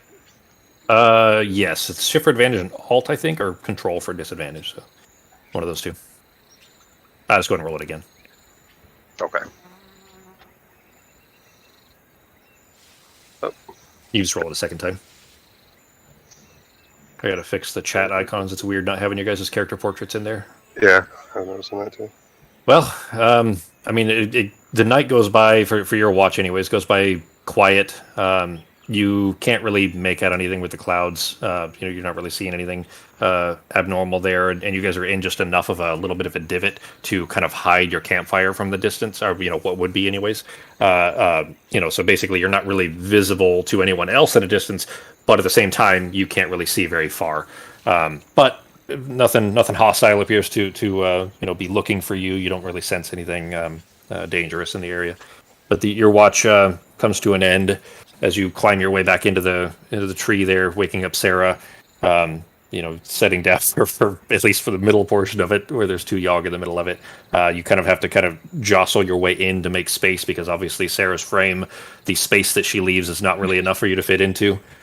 So you kind of settle down for you settle in for a somewhat uncomfortable but still restful enough sleep, let's say. Sarah, is it cool if we take an intermission at 7? Yeah, we can go. Or yeah, when we're done with the night, whatever's a good point. Well, let's go and do it now. It's 7 o'clock now anyway, so go ahead and take a quick break, everybody. All right, guys. Get some water. Be right back. All right.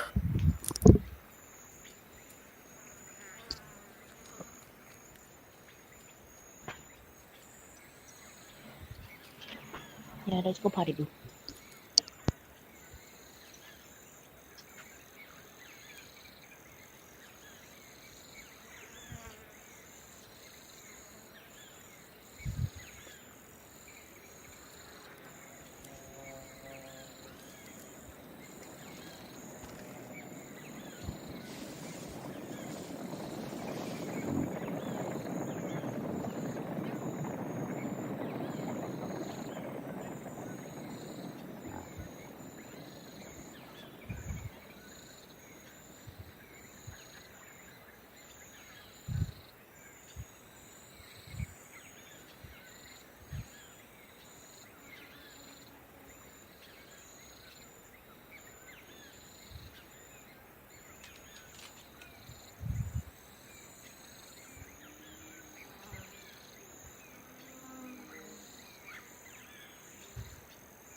Oof.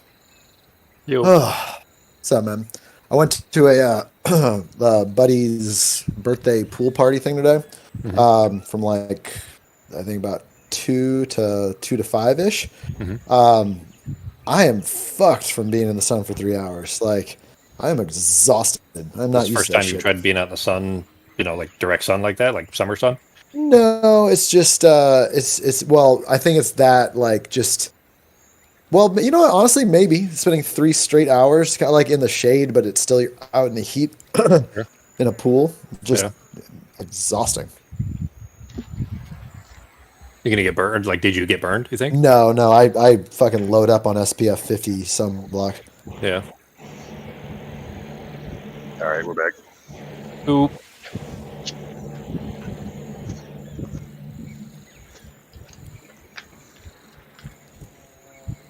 Oh, did you see that eye mask thing? What? The eye mask thing that I put on my character thing in Discord. It's a little eye massager thing that we actually got. It works really good. It helps with eye strain. And obviously, you spend all your day at work looking at computer screens, so your eyes are probably tired as fucking shit, dude. For real? Not kidding at all. I literally stare at screens from the moment I wake up until the moment I'm asleep. Yeah, All day. because even when you're relaxing, you're probably playing a game or something too. So Yeah. Now the thing is, like, it's not actually computer screens. Like, I use projectors, so my stuff is mostly it's literally just light on a wall. So that part doesn't have any eye strain. But but my work computers and stuff like that are still actual monitors. So those like I'm still staring at screens. They're just some of them are easier on the eyes than other. okay, This Becky, Renfo thing. Yeah. Becky? Yeah. It's just heat. Like, how does it work? It's just like putting a hot compress over your eyes. It's like I'm looking at the thing on Amazon right now. What? It's got heat and it's got vibration, and then there's like air pockets in there that move around, so it kind of like massages at the same time. Yeah, it actually pushes gently on your eyes and your eye socket and stuff a little bit. That sounds like torture to me for some reason. It sounds weird, but it actually feels really fucking good. It's So it's really relaxing. And again, if you have a lot of eye strain, that's what it helps for. So Interesting. if you want one, we'll get you one for your birthday. You don't need to give me one for my birthday. It does. It looks kind of cool. Like it might be nice. I don't know. I would have, I probably wouldn't trust it except for you guys saying that it's nice. I would not something I would have looked at probably otherwise, just because I would have assumed it would be garbage. Yeah, it's actually pretty good. Nice. Let's see. Sako is dealing with puking cats. Foxy, you back? Oh, no. Yep. Okay. We'll give it a second here. He's got to clean up.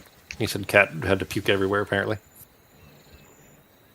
Was a cat eating all those jars of mayonnaise? no. You got to get rid of them somehow. So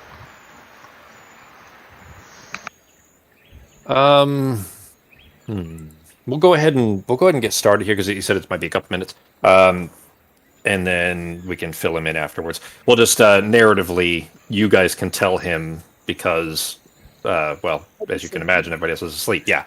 So, Sarah, you make after Norox wakes you up. Of course, you climb your way out of the tree, or at least or you could stay in it if you want to, because you can still see through it. So, up to you, I guess. What are you doing? So if I go like on top of it and try to like sit on the bubble, would I fall through? Yeah, you'd fall right through. All right, then I'll just kind of float on top of it on the broom. Okay. Above it. Okay. Yeah. All right. Then you lift up. It's brisk. It's it's a little cold, so you kind of have to bundle up a little bit, especially with being up above the kind of divot. You guys are in this tiny little hill valley essentially, and the wind is just blowing right past that over you, especially since you're up. Let's see, the dome's 10 feet to the base of the dome. The dome is another 10 feet, so you're up 25 feet essentially. They're about getting a good breeze. But it is. Don't forget also we can all see up your pants there. If you're right above the dome. All right. You say that, but Pogo's probably keeping an eye out. I've got a sixth sense for such things. Up above, though, you do have a great view. So similarly to what you had noticed, of course, but Norak had noticed as well, that all of the moons are gone except for this. Basically, it's completely dark except for this band of white light, kind of glowing through the clouds, which is giving this kind of thin illumination over the plains. But go ahead and give me your perception check. Oh, perception. Perception is bad. Not terrible. All right. Well, that is just Couple enough. Blind fucking halflings hanging out. Well, some of this. Oh, with Pogo's half awakeness. Some of this was below passive, and some of the detail here will be above that. But around this would be probably a little bit after midnight. You hear noise, a disturbance. You can't quite tell what it is, but you hear noise far, far, far off. Now, remember, you guys are on what is essentially a flat plain, and the only difference in feature is to the north, which you're not far from, is the beginning of the foothills, and then heavy peaks that go above the cloud cover. And you hear noise coming from that distance, from something to the north, where those mountains are, these snow-capped mountains that you've seen while the clouds were clear. Right now, you can't see them.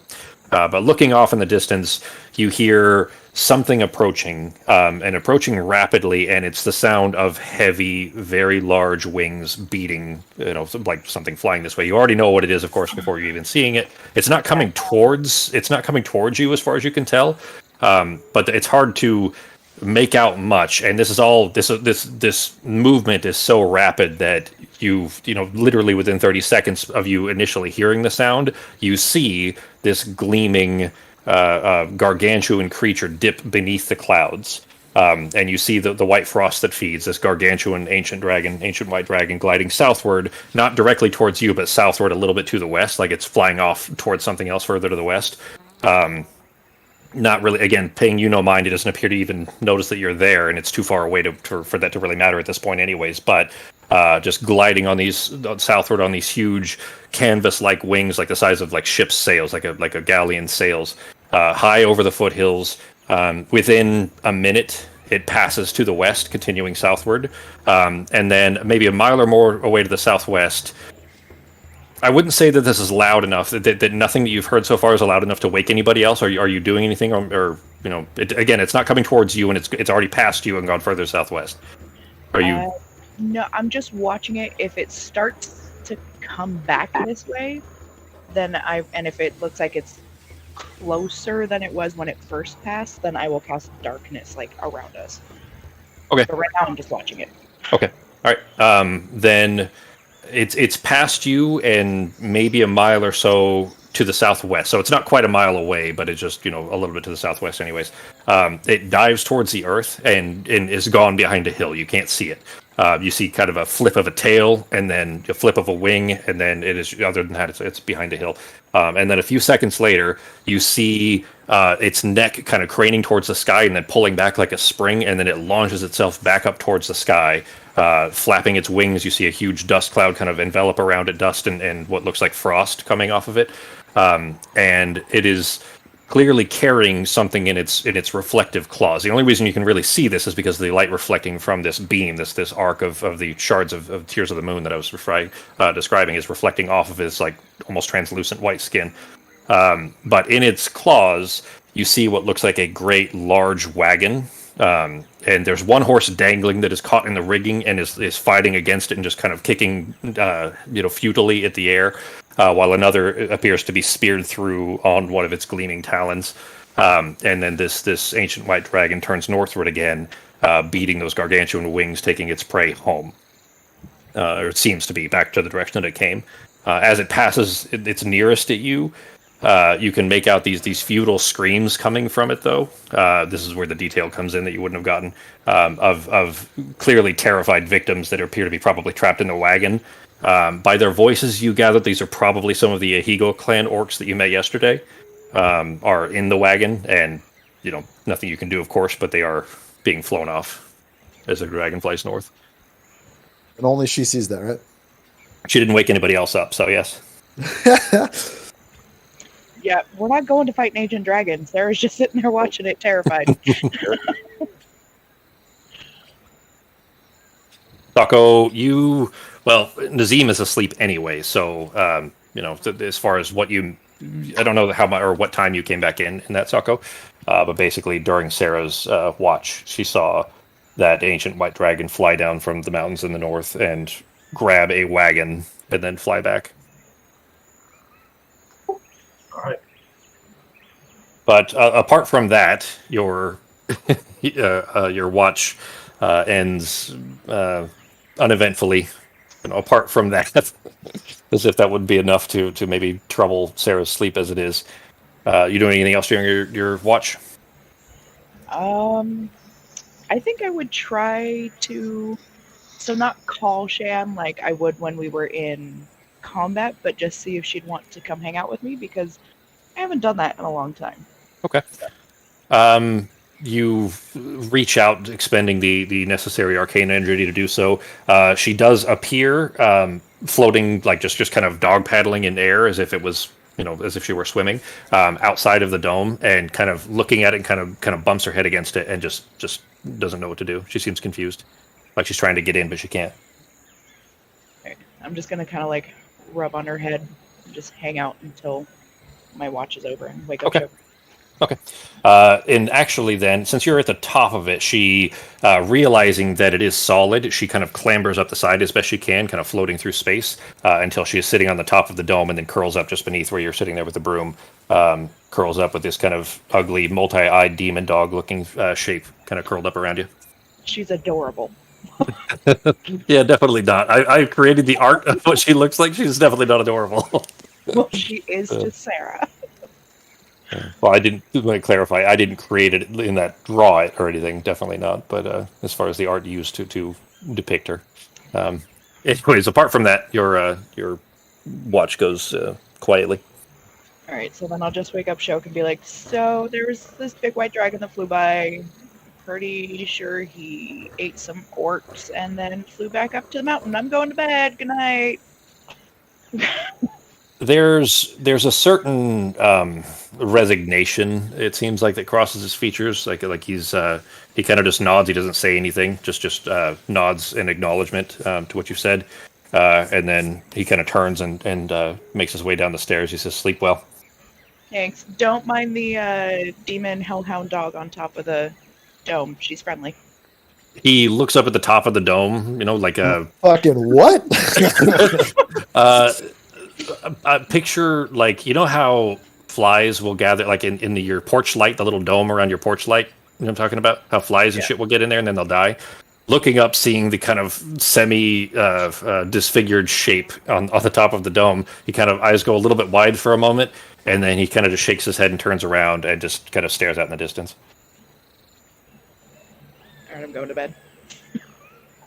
And I'll let Shan know if she doesn't want to stay, she doesn't have to. All right.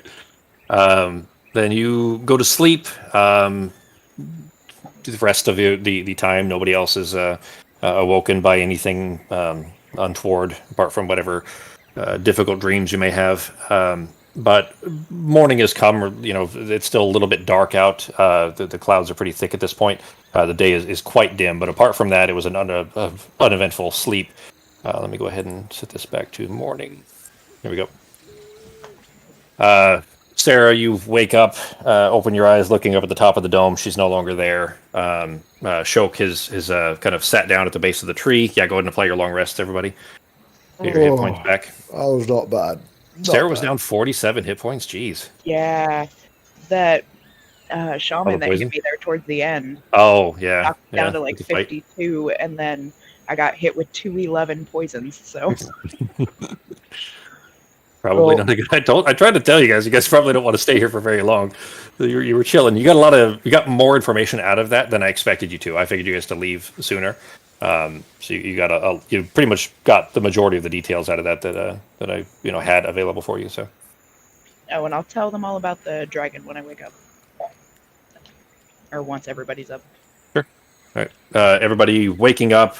Starting to prepare whatever food you may have. Shok approaches Sarah. So what was... I didn't see anything. I didn't hear anything. Can you tell me more about him? I mean, he used to come back during the winters, but we haven't seen him for some time. Well, Did he look injured? Did he look healthy? Is he, look hostile? he looked fine. He flew down from the mountains up in the north. That's where we're headed, right? Aye. That's not a great sign. So he flew down, he flew past us, he didn't seem to notice us, and then he kind of dived towards the ground, and when he came back up, he had a wagon in his claws, And when he flew back by, I could hear panic voices like there was somebody inside the wagons, and I'm pretty sure it might have been the orcs that we saw yesterday. It's a wagon dragon. He says they were headed northwest, so that would be about where they had been. How they had 2 wagons with them, was it? And he kind of describes the 2. So that was you kind of clarify for them. So that was the larger of the 2 then. Wonder if they got Vega or not. I don't know. I would have woken you guys up, but I didn't think that. I mean, it's an ancient white dragon. I didn't think there was much that we could do. Yeah, we wouldn't have been able to save them anyways. It would have been too late. I guess I'm glad I caught up with you in time, or I may have been in there myself. Wait, were those the guys that were at the thing? Yeah. And you guys just let them? What is it? Just carried off by a big bird? Were that scared of that? Did it look that scary? Have you ever seen an ancient white dragon? Have you No. ever seen What are a they dragon? like? 10, 15 feet tall? I mean, what are we dealing with? No, they're a lot bigger than that. Now, comparatively to the one that Norok and Arteme and I saw when we were with the chain of dogs, is it a lot bigger than those? You saw an entire flock, and there was, I think, 5 or 6 at that time, and it was probably double that size. Those were flying in a big V formation over the desert, remember? And the flock isn't the correct plural noun for them, but whatever it would be for a murder of dragons. Murder of dragons. It definitely makes it more apropos. That's probably closer. Yeah, that'd be like a slaughter or something like that. But anyways, they were. This one was at least probably twice that size. You think? Yeah, There's he's a big. song called Wagon Dragon. For real? I thought you were just making a rhyme. Wow. There's actually a song called Wagon Dragon. Even the name of the band, I have to assume that's like a 80s band, right? That's got to be an 80s band. Socko, did we lose you? Socko. We haven't heard you say anything for a while, Socko. The last thing I heard you say was Wagon Dragon. So, Yeah. oh yeah, and he's not in. He just dropped out of Foundry too. So, if you can still hear us, Socko, This reconnect. cat probably threw up on the router. Yeah. Ugh. Here, I'll tell him in here. Yeah, I'm pretty sure it could have swallowed Norok whole, so I mean, we wouldn't even be snacks for him. I mean, that just means if he's inside the dragon, he can't miss, right? Just start swinging around. Yeah, that's an automatic hit. Automatic critical too, right? His heart. Everybody kind of gathering their things, though, preparing to finish up or continue the trek here. The clouds are just thick and gray, blotting out the sky. They're thick enough that even the sun is just this kind of slightly brighter spot. There's no proper rays shining through or anything. You guys, are you doing anything else before you set out? Let's see. Let me take a look and see if I will equip any of my other different things. I think. Well, we could fly if you guys want. Do you know Choke? That's his name? Choke? Choke. Choke. The. We're calling you Steve. It's not that Do you- hard. Come on, it's literally changing Shoot one Choke, fucking. right? Choke. Oh damn it! I didn't fucking fix the theater thing. Right. I was gonna pop his So- picture up, but So, where are we going? Is this dangerous, or is this like religious site? Can you explain to me where we're taking these bones of his friends? Well- Is it just part of the village? no. It's not in the village. Yeah, It's way it's further not going to down. be in the village. It's going to be some place that's This is Thank D&D after all. toxic worm. Yeah, there's toxic worm species. I'm just wondering if you know what lives up there. Are there things like what are we going in worrying about? Give me that. Well, he kind of looks over at Norok. He says it's up by the Stonehead, so we've got to at least get that high. And then the old temple above that. So really, we need to get him to the temple. And as far as danger, typically no. With the frost that hang on, God damn it, where'd the name go? The white frost that white frost that feeds up there. things may be a little trickier, but as long Wait, as the we can avoid dragon it, lives. So the dragon lives up where we're taking the bones. No, the dragon's probably much further. At least that's where he usually nests, but we haven't really gotten that close. The problem isn't even the dragon itself, but rather the cold that he brings. The area around him is colder than we would typically travel through. It'll be a lot of ice and snow. Well, Real quick, would I know that if I had a disguise? Can I make it look like something like I know I can cast disguise self. Can I use disguise self to make me look more like just like a rock? Like I guess I could just do that with like. Yeah. I'm gonna trade out my Marathosian needles, and I'm gonna use the hat of disguise instead. And after walking, I am going to disguise myself as like wearing clothes that have like shrubbery type, like a ghillie suit kind of something that kind of matches in the surroundings. Okay, Like, so you want snow camouflage? Okay. Yeah, and I'm not. Since we're walking, I'm gonna let Pietro just kind of fly around, keeping an eye out and mentally telling me if he sees anything. And it's just gonna walk about 10 feet away from everyone else. That's how I'm gonna be. So I can hear conversations, but I want to keep distance. Sure. All right. Then, is anybody else doing anything else before you start the walk? All right. So, Sako, Sako can still hear us. We haven't heard you. Sako. Yep, I'm back. There you go. Okay. Are you back in Foundry too? Should be, yeah. Okay. I don't see you at the bottom, so it may not load for you. You might want to refresh. Oh, let me refresh. Yeah. Yeah, blending in as with the snow and the plains here. Anybody else doing anything before you set out to march? Which, by the way, Sarah, when you mention flying, Shok immediately recoils. It's clear that is not a comfortable idea for him. I see you back now, Sako. well, we could walk until we get, because I'm assuming we have to go up a mountain. It would be faster if we flew up it, so we could walk there and then fly up. You At least just not flying as far. less than 12 hours ago, you saw a gargantuan creature fly down out of the clouds. We can't even see above it to know if he's up there now. You want to risk just giving him a meal? Just bring a wagon. Well, we're walking up there, so we're just giving him a meal anyways. At least if we fly, we'll be faster. And there's no risk of falling off an icy mountain. When we can get always- closer, if that's a necessity, I'll oblige. Otherwise, I'd like to keep my feet on the ground. You deal with these silly folk, Norok? They're demon dogs and they're flying? Well, Aw, that's cute. they're small, so they can't walk very fast, so they need to fly. They got short legs. He makes an uncomfortable glance towards Pogo. The shortest. Who said that? Just kidding. It's me, and I'm just kind of walking with showing hanging out of me.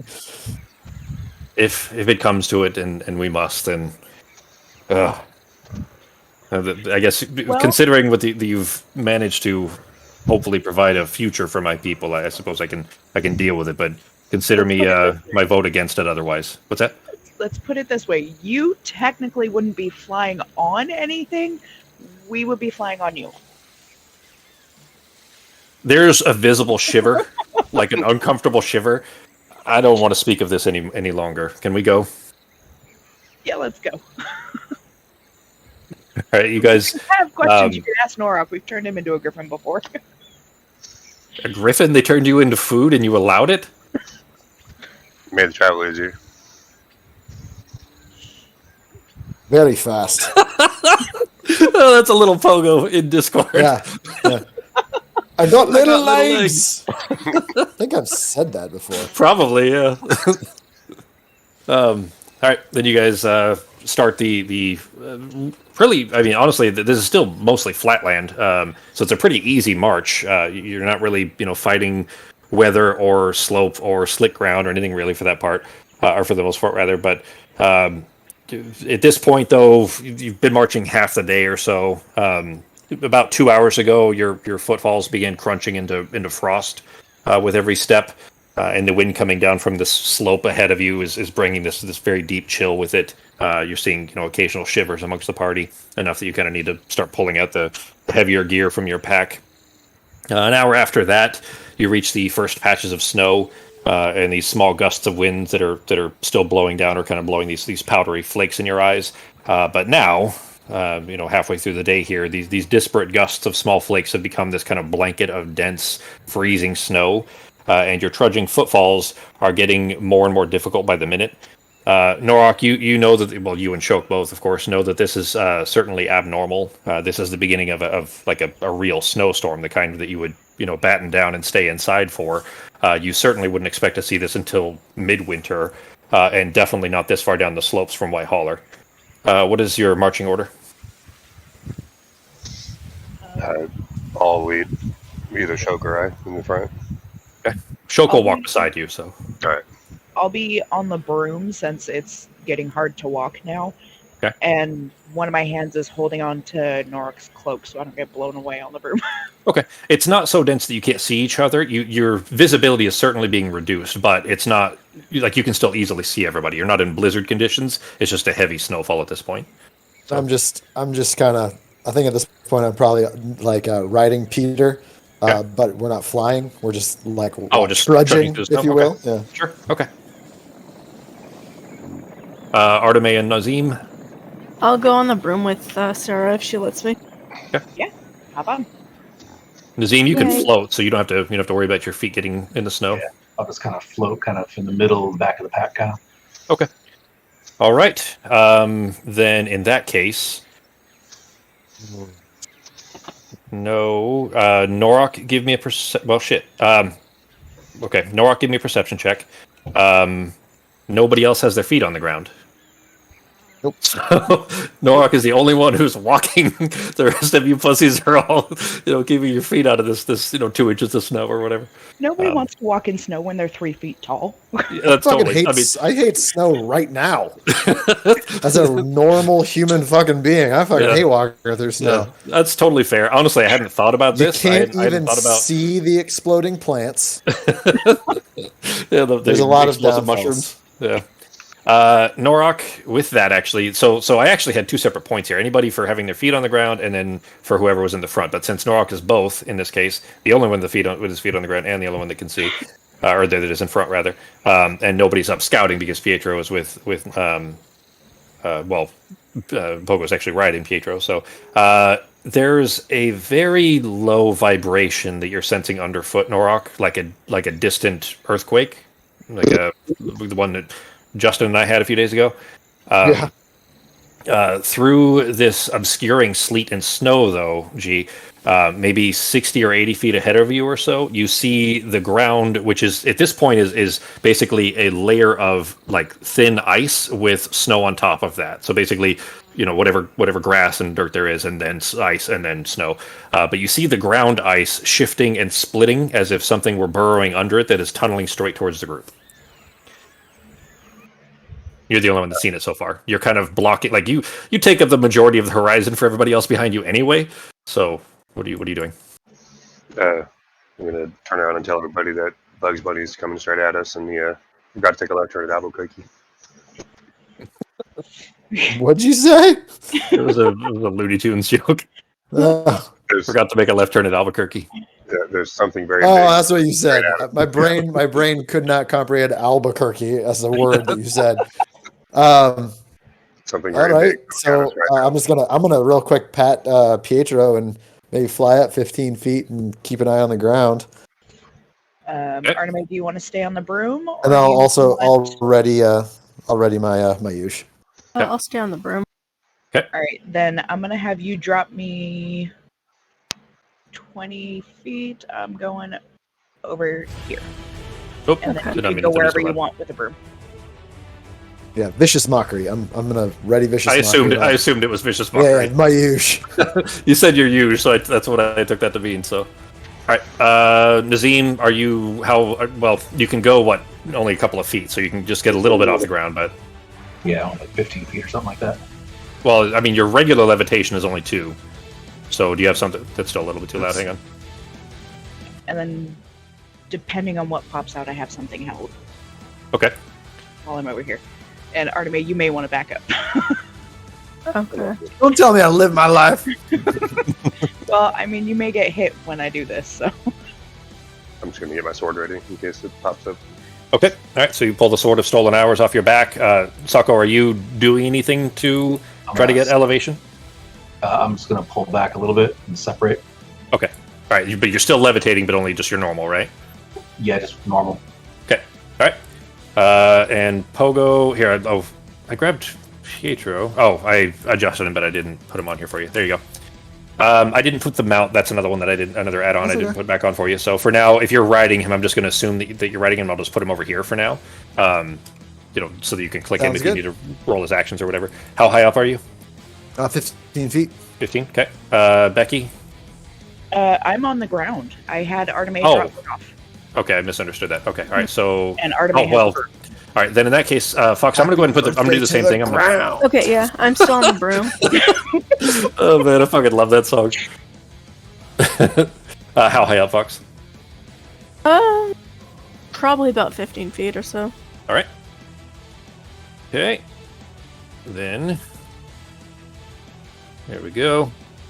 Didn't think about that. That's fine. All right.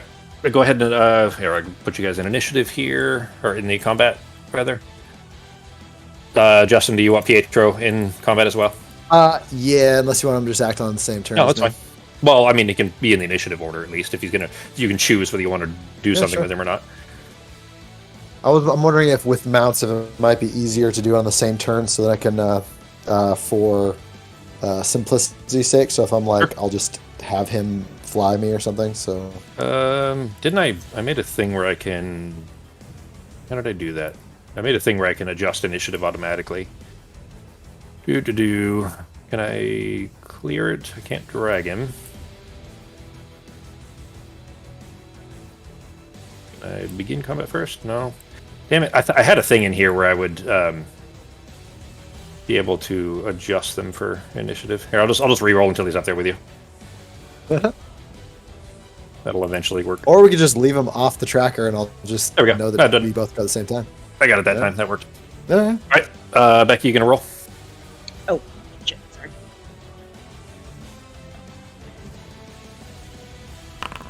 I was looking up stuff.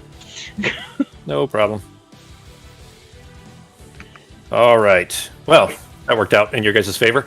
Pogo, you are first, and you do see this this disturbance in the snow very rapidly coming close towards you. Is it like where I can actually tell where it's coming from? Yeah, I gotta change something real quick because I hadn't. Want to draw a we circle go. or something for me? No, it'll be fine. You'll be able to see the token. I just needed to change something. Oh, okay. There we go. There you go. See that disturbance up there? Oh, Like a okay. So giant snowball. Yes, Yeah. fucking big. All right. Well, first thing we're doing is I'm going to use a bonus action to cast Bardic Inspiration on. I'm gonna cast it on Norak. So I'm gonna say a few words. Norak, I just want to let you know you've got the body of a Greek god. Don't worry about what Greece is. I'm sure they'll figure it out. Read a book once in a while. It's like kind of. I'm gonna fly up to probably about 25 feet. I feel like that's gonna be a little safer. Okay. And then as an action, I am going to. Yeah, I think that's gonna do it. So Good. yeah, just a bonus action to give Bardic Inspiration to Norak. So Norak, you get an extra. I think it's either D8 or D10. I'll double I'm check. pretty sure it's a D10 Um, right now. Yeah, I think it jumped to D10 Yeah. for basically any roll except for damage. So whenever you want Thank to. you. And Yeah, they are D10s right now. and Pietro is pretty much. I'm just flying on him as Okay. using his movement. So that's both right of our cl- turns. Right-click your token, and then in the top left you'll see the little caret, and it says 15 right now. Just change that to 25. That's how Oh, you change your perfect. elevation. Okay. Is Pietro? Is he doing anything else, or just flying you? Yeah, we're just going 25 feet up, and he doesn't really have anything else he can do if we can't really see the thing under the snow. So Okay. I'm just kind of gripping onto him. Okay. Artemate, is your turn. Alrighty. Where exactly is this thing, or is it? Not If you zoom out, it's at the very north end of the map. In fact, if you Okay, mouse I over it, see. you might be able to see the square there, but it just looks like a big snowball right now. barely? Yeah. Okay. Yeah, it's just burrowing through the snow directly towards the group. Gonna Norak fly rolled to high about enough to be able to see it before here. it could ambush you, so. How far is it? Grab the measuring stick here. It is, well, to the edge, it's like 50 feet. But it's Okay. under the snow, too, so. So I'm gonna aim towards it and use my what is it? My bow. Okay. You don't feel like you'd be able to shoot through the snow, but are you, like, readying it for when it pops out? Yeah, I'm gonna ready my short bow for when it pops out. Okay. Oh, good. I thought I'd messed something up, but I didn't. Cool. Okay. All right. Then you are readying your action, so when it becomes visible, you'll be able to fire your shot there. Okay. That brings us to Norak. Okay. I actually don't even see myself on the map. Are we behind where the Broom and Peter are? 'Cause that's all I can see on the map on the southern end of it, bottom end of it. Huh? You should be able to see yourself. You're to the top left of that. Where Pietro and the Broom are in the bottom right. You don't see yourself at all? He doesn't see anybody except for the Broom, Pietro, and the big blob at the top. Yeah, I see the giant snowball. Oh. Huh. All right. We'll go ahead and refresh, G. It's the ball is the burrowing creature coming towards you. It is 50 feet away right now. Okay. Then I'm just going to move towards it, but I'm going to be in line with where Peter and the Broom are, so that way I'm not directly in its path. So in case it does, just go right by. It doesn't, Okay. I don't get in its way. You know what I mean? So if you want to be out of its disturbance, so that it doesn't push the ground up underneath you, is what you're saying? Yeah, I'm moving so to the north and to the east. If this was a regular map facing that way, so to the up and to the right. Okay. So just because You're I gonna just have don't know to- exactly where I am because I can't see myself. On Well, the map, refresh it so you can see, because you're on the left side. So if you were to do that, it's going to waste more movement to cross to the right side than it would be to just step to the left. Then that's what I'm going to. Okay. All right. And Then then we'll just say. forward. Okay. Then we'll say that you move 10 feet to the left, or northwest, anyways, to get out of its path, and then the rest of your movement, you have 40, right? Yeah. Okay. So 1, 2, 3, 4, 5, 6. There you go. All right.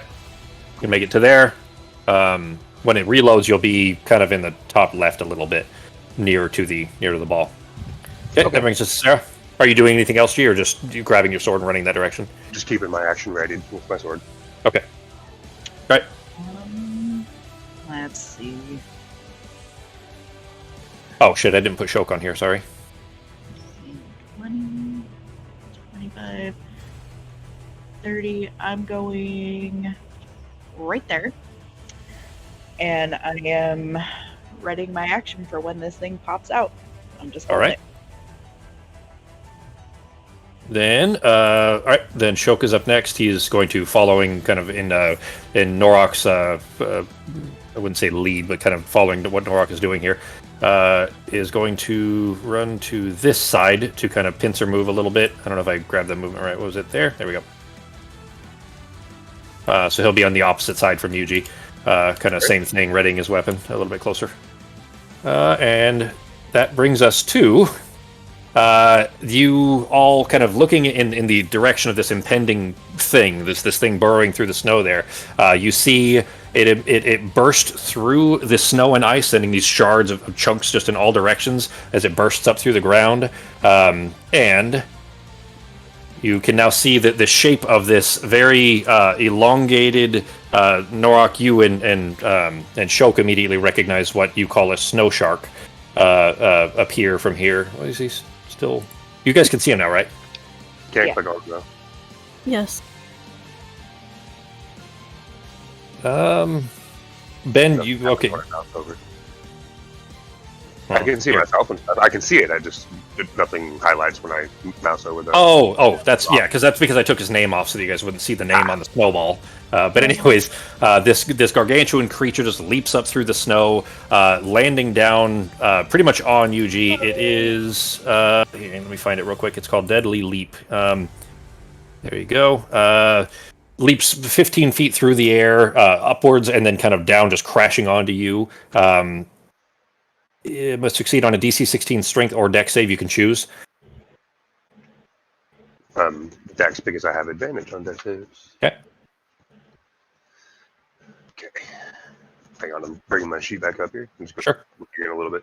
I put pop out in there, so you guys should be able to pop out again too.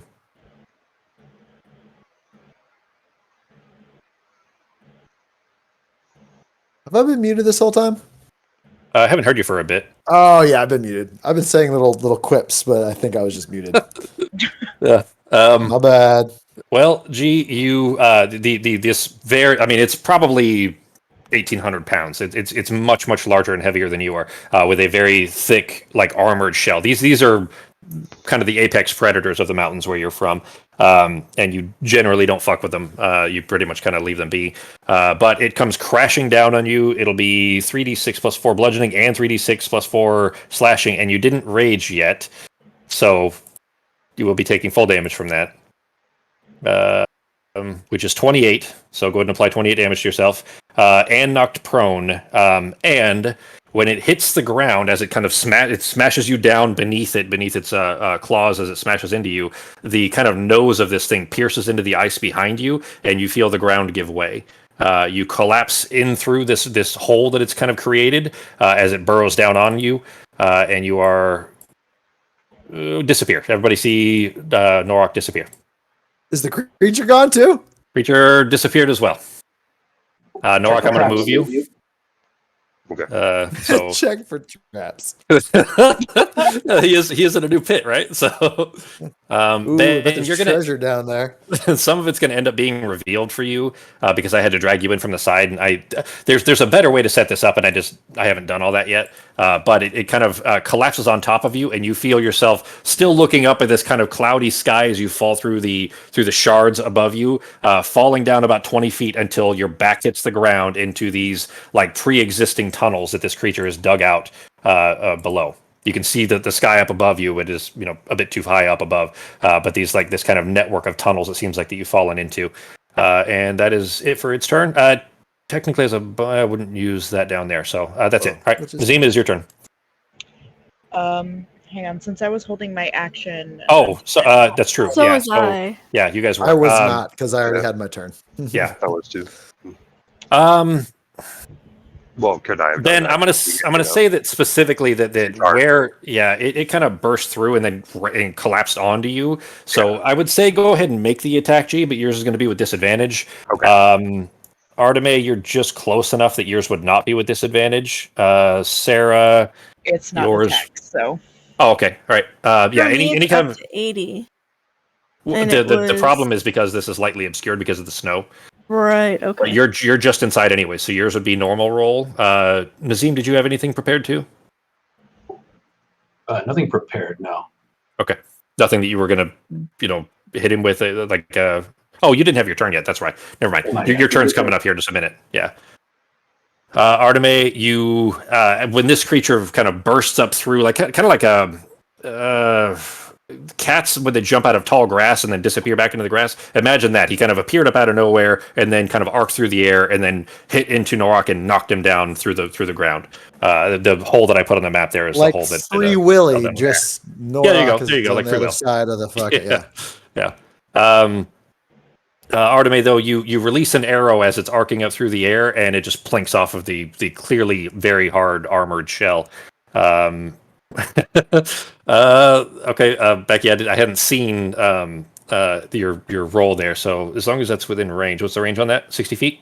Yeah, that was within 60. I was intending, my original plan was to use it on myself, so I'm not going to change my plan. Okay. I what do you do? Intended to use it on it, but I didn't know what it was. So, I'm a mammoth. Oh, okay. Do I have stats for a mammoth in here? I might. I have it on my phone, so I can keep track if I need to. I do have stats for a mammoth already in here. You see how fucking prepared I am?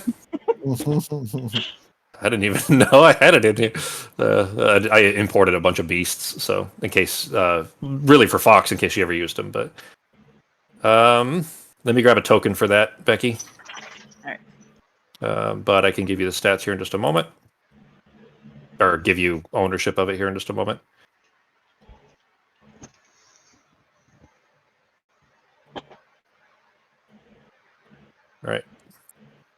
Oh, hang on. I was doing that wrong anyways. I forgot. I always forget that you just drop them on the character sheet. Here you go. And polymorph. Here you go, Becky. Your character is now Seraphina Mammoth. I don't have a token for it, but it'll just be that big kind of purplish thing that you see there for now. You're the big purple circle. That looks exactly like a mammoth. I mean, it's closer than her regular shape is.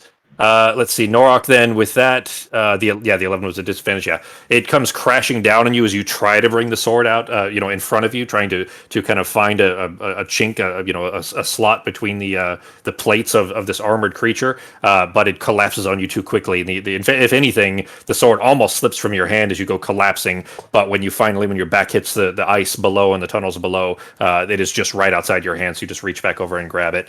You're not disarmed, but your attack did not connect.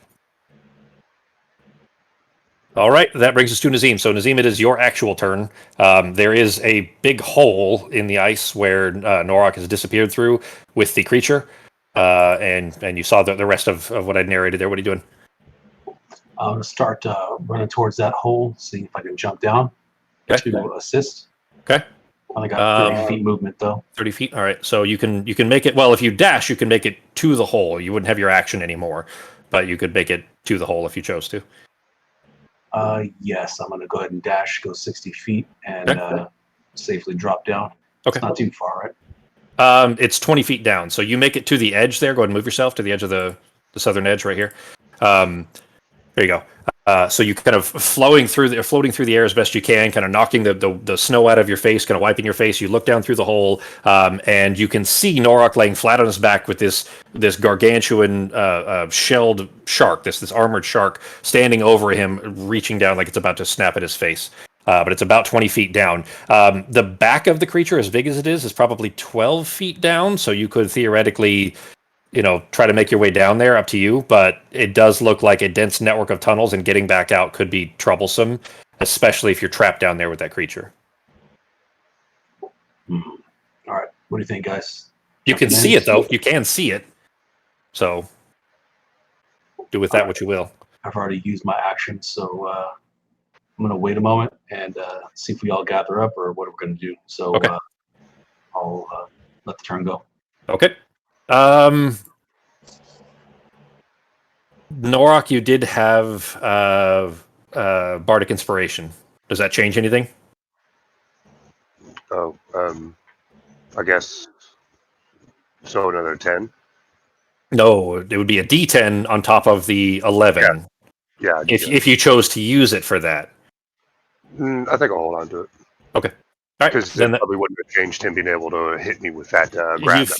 Right? I would say that you've hunted these before, and you know that it's very hard to hurt these things. Yeah. So at 11, even with the D10, I mean, it could make it a hit, but it may not. I meant avoiding being pulled under, because he used a special ability to pull me under, right? Or was that just a regular attack? That was your DC, your save, and you got a 12 actually. But I don't want to. I mean, honestly, because it's already. We've gone a bit far for that. Yeah, I don't want to undo all of that exactly. Yeah. Had you remembered though, you would have. If you had rolled a 4 or higher, you would have succeeded. So keep that in mind. But anyways, keep in mind that you still have it. What is Pogo doing? Pogo is going to have Pietro with his extra flying speed fly me. Still staying about 25 feet. Ah, fuck. Sorry, I'm trying to. My map moved on me. If I was to say like here, would I be able to see it, or would I have to be closer to the hole? If you're still 25 feet up. Yep. You can probably just barely make it out. You can see like bits and pieces as it's moving. It's fighting with Norok down below. Okay. I am going to just try to. Yeah, flight speed is 80, by the way, so you got plenty of movement. From about 30 feet away. I'm guessing I'm about 30 feet away. I'm just going to yell down in the pit. Why don't you relax and take a rest? And I'm going to cast suggestion on the creature here. I'll click on it. Should be a 17 wisdom save. Jeez. That's my spell save DC. Yeah, 17 wisdom. It did not succeed. We got an 8. Let's see here. Limited to a sentence or 2.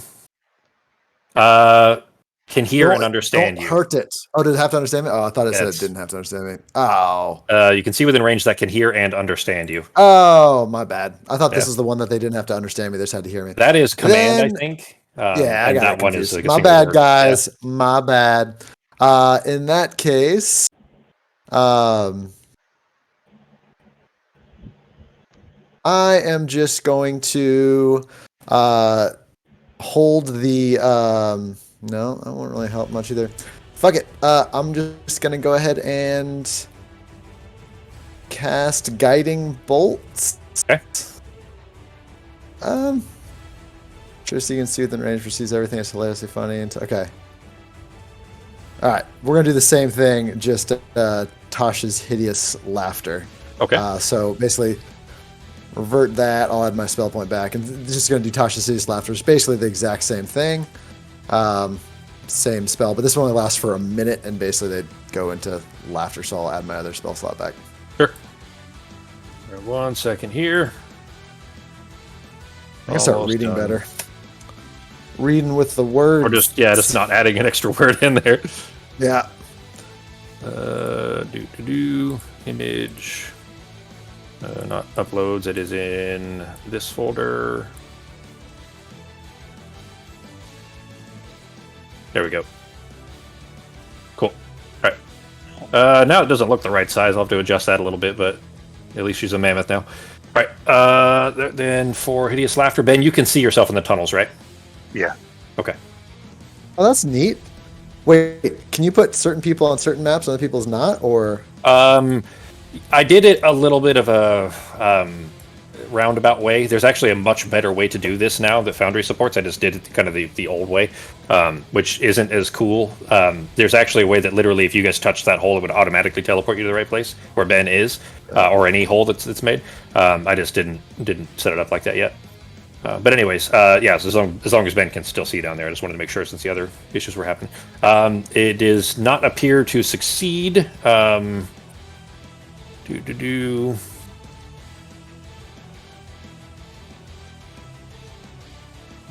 Fall prone become. It's immune to being prone, so that won't happen Okay. there. But it is okay.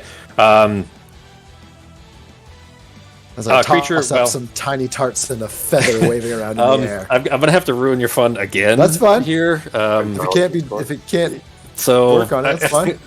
Well, not intentionally, but literally, this creature's intelligence is 2. I wouldn't know that. That's fine. Okay. Yeah. Sorry. Sometimes I get lucky. Yeah. That actually would have helped though, because then it wouldn't. At least for this round, it would not have been able to attack Ben, which could be really bad because he's kind of pinned right now. Ben's prone. So, all right, Pietro, just flying with you. That's my action, and then as bonus action? Yeah, I don't really have. He hasn't wasted his whatchamacallit yet, right? I His, still have my inspiration. Bardic Inspiration. All right. Yeah. I'll go ahead and cast Bardic Inspiration on Nazim, since he's within range, and then I'm going to use the rest of the movement just to move to the side a little bit. Okay. And all right. So Nazim, you have that'll be my inspiration as turn? well. That'll be a knock both D10 those that you off. can add to. Okay. That brings us to Arteme. All right, I'm gonna fly to like here. Okay. Can I see inside? Yep, you can just barely see this very heavy armored shark that is fighting with Norak. Norak is pinned to the ground over beneath If you're it. curious, I think it's too dumb to understand us at all. It's Okay. a dumb motherfucker. You're just gonna make it mad, if anything. What I'm gonna do is, how's Norik's health looking? Took one hard hit. He took a pretty big hit though for him. He's got 111. Normally, he took 28. He was full Okay. before that. Still okay for now. He's still not the worst. Yeah. What's down there? It looks like a network of tunnels. You can see. I mean, it's going to take. I mean, just for a very quick cursory glance without taking your action to do it, it looks like there are tunnels that go all directions. Okay, but like, what's like? Is it just Norok and the huge thing? And Yeah, that's tunnels it so and far. it? That's all you see. Yeah, just snowy ice. That's been burrowed through. Okay. So there goes that.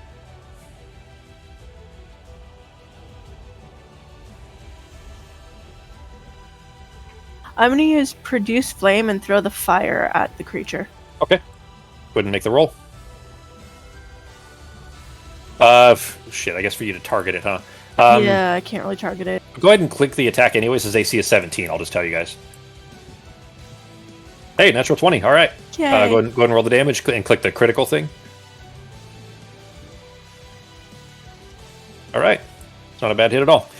You peeking down through the hole, you kind of have to use the broom, sweeping left and right, kind of just barely flapping over. Nazim, you actually get a face full of broom for a second as she accidentally passes it by you, getting smacked with the like broom end of the broom. Wait, he could levitate to 15 feet? Oh shit! Sorry, I forgot you were so high up. He is a little bit off. It'd be pretty close actually, but the room would just be a little bit above his head actually, because he's a couple feet off the ground, and then you're sweeping around trying to get a shot at the creature there. You sending the ball of flame though through, it impacts at the kind of the neck area where, if it even really had one, the head almost appears to just come straight out of the side of the out of its torso almost. There's very little neck involved. But as it's kind of reaching down, like it's trying to snap a bite into him, you see this kind of opening in these armored plates, these lobstering armored plates that impacts with the ball of flame set. It actually seems to do a lot more than you might expect. Okay. Probably considering that it's a frozen creature, an icy creature. Any bonus actions? No. Okay, that brings us to Norok then.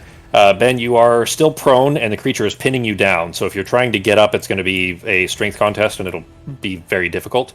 But it is basically pinning you down with one claw right in the middle of your chest as it's trying to snap down at you with its teeth. Okay. Do I have to get up before I can attack, I assume, right?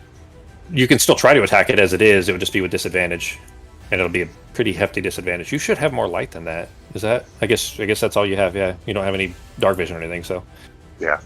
Can I rage before I get up? Yeah. Okay, then I'll have advantage. So. Sure. I would say this is definitely an angry enough attack on you that you could, get angry from it. So, all right, then go ahead and rage. Then mark off your rage, and then if you're going to try to push it off, go ahead and roll with advantage. That'd be bonus action, and I guess it should be really your action to try to free yourself from it, where it's trying to pin you. I would say that you could do it as your movement, but it's going to be like you're not going to be able to move if you can free yourself from it. Does that sound fair? Okay. Yeah. Okay. Check, right? Not save, right? Yeah, check. Yeah. Strength check. Natural 20. Shit. All right.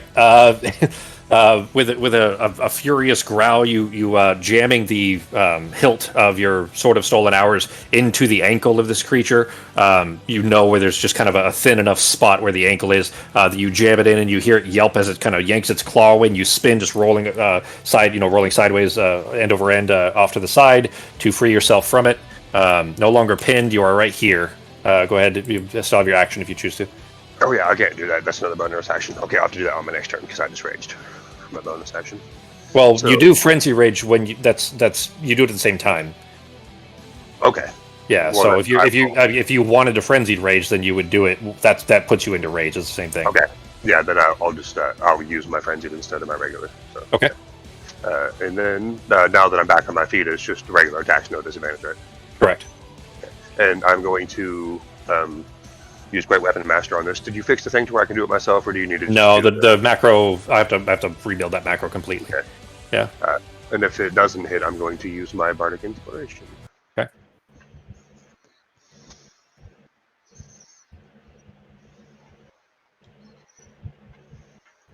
You can. Is it letting you click it now? Yeah, it pops in the chat thing, and it says attack or damage roll over there. Okay, cool. Yeah. 20 will hit. Okay. And then I'm going to also use my Tribal Fury to add the extra damage dice too. Sure. Can I just use the same thing and hit the damage button on that, or do I need to hit the sword again? No, you can just hit the damage button. Yeah, the same card. Yeah. You'll manually roll the Tribal Fury. That's all. Yeah. Okay. And another Yeah, D12. I had to do a refresh real quick. It's. So did I. Yeah, I actually had to on this one too. It's probably all the snowy effects. I'll turn those off here in a second. All right. But they're so good at totally concealing the location of my mouse cursor. They are good at that. Ben, you bringing the sword down against the creature, you're trying to hack into its neck as best you can. It kind of spins its head in your direction, which is pretty much when you're face on. This thing is all armor, and your blade is kind of putting small, like icy chinks into the armor, but it's not doing as much damage as you would like. It's resistant to all slashing, piercing, and bludgeoning. It seems. Okay. Even magical, I'm assuming. Yep. Bastard. Yep, but it still did 15 damage, so. It was half, so you did 29. Rounded up as 15. Any... Oh, yeah, go ahead.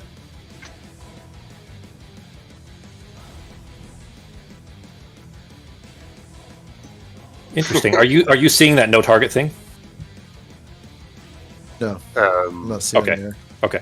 Yeah, So if you target him, Ben, if you double right click on him before your next roll and see if you see the animation or not.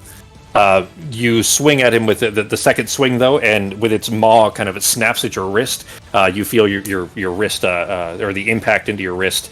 It doesn't break the bone, but it certainly causes enough of an impact into the wall beside it that you drop the sword, and it immediately steps its paw over it. The Sword of Stolen Hours kind of sinking into the snow a little bit. Below his foot, you can't reach it. Okay. That's it then. Use Fury, or you're frenzied. Okay. Oh, could I get the sword from him? No, but you have other weapons, or you can punch him. Yeah, that's true. I do have my axe still. So... Okay. All right, you yank Vulcan off of your back then, and take a swing. I just turned those effects off, so if you have to, if it refreshes or anything, you should hopefully not have... There you go, it did work. You saw that animation, right? Yeah, I saw it. I had my character sheet up over the thing so I couldn't see. Becky, you shouldn't be able to see. You're looking at his screen. If you look over to the right, if you move the map over, you can see. I see a mammoth. mammoth. Be able to see. Oh, hey, Yeah, I up do see above there. something over there. Yeah. What's funny is Ben's vision is like 5 feet, so he can't see fuck all. Like you guys, if it was any of the rest of you, you'd be able to see like down into these tunnels a little ways. But Ben can't see shit, so for you guys, it doesn't even really help much. But a 20 will hit G, so go ahead and roll the damage. All right, 6. If I click on the right icon here, and that if your turn then, G. Yeah, because my movement was already done to stand up and everything, so that's it. Yeah. Okay. All right. That brings us to Sarah. Sarah, because you're looking in that direction, just so happens that there is a similar disturbance in the snow that is barreling in your direction right now. That's great. Yeah. Oh, well, you guys lucked out because it rolled right after Norok, which means that it's your turn now. I'm not going to go back. So you have a whole turn before it'll be its turn. Interesting. You guys really lucked out there. That's as good as it possibly could be for two of these things. All right, I'm going to... I know technically I can't use the stomp thing until a creature is prone, but I'm going to stomp my feet on the ground to try to draw it to me and away from everybody else. Okay. There it is, stomp. On a prone creature. Okay. It's not going to do damage. You understand that, right? You're just trying I'm just trying to taunt it in your direction. Sure. Yeah. Roll to stomp damage. Well, I mean, I wanted to make sure if you were trying to stomp, to break the ice to like fall through or weaken the ice for him or anything like that. But if you're just stomping to try to kind of taunt it, Ben hasn't had time to tell you any of this, so you don't really know how these creatures operate. But I would tell you that a burrowing creature, Artebe would certainly recognize that it's going to have some form of tremor sense. So, all right, stomping in the ground, then trying to taunt it. Anything else? I don't really have any, because stomping would be my action. So okay. I'm just waiting for it to hit me. All right. That brings us to Shok. As you are kind of barreling through the snow, stomping with all four hooves as you're running towards this creature, you see Shok just roar and then pulling his greatsword off of his back as he's running and foot over foot through the snow as fast as he can until he makes it to the edge and dives headfirst straight down through the hole. Head first seems like a terrible way to dive in. Maybe. Shok is not a wise. I mean, that thing's already half off. Like, he's got to be careful with that fucking thing. But he dives down through his head, you mean? Like, just diving in head first. There's a poker here, right? Just aim for the bushes, guy. Norok, as you are cleaving away at this thing, trying to kind of keep it away with Vulcanbreaker, trying to get it away enough to be able to grab your sword, you hear Shok's familiar roar as he comes plummeting down through the sky and just lands on the back of the creature, just trying to dig at it with the hilt of his greatsword. Going to be a disadvantage certainly for the fall, but give him an attempt here. Oh, I didn't change it. His great axe is actually a greatsword, not a great axe, though. Hey, that'll still hit. All right.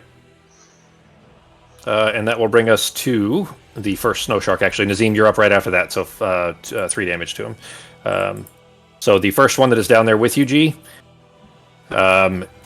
flailing, trying to get Shok off of its back, it does lift its paws up off of the ground enough that you can see your sword beneath it. It'll cost you your reaction if you want to grab it, but I'll say that you can grab it as a reaction if you choose to. Yeah, I'll say. Okay. Yeah. All right. Then you quickly sling Vulcanbreaker back on your back and then pull the Sword of Stolen Hours from the snow. But as soon as it comes down, it immediately is going to... let's see... It's not going to use those on you. It's going to first rend and tear, which is it'll slash at you with its claws. 17. Yeah, because my AC is actually 16. I was looking at it earlier. So, okay. Yeah. All right. That is the claws are only 12 damage, but you notice that as soon as it has slashed in through your skin and torn through, causing a spray of blood to splatter over it, it has these kind of frills, these almost gills, basically between the plates of armor that kind of balloon out a little bit. He has a buffer of every time he does damage like that with that specific attack, he gets 15 temporary hit points. Every time. So that can happen a lot, so keep that in mind. There we go. Oh, I can't get this thing. And then he's going to bite you as well.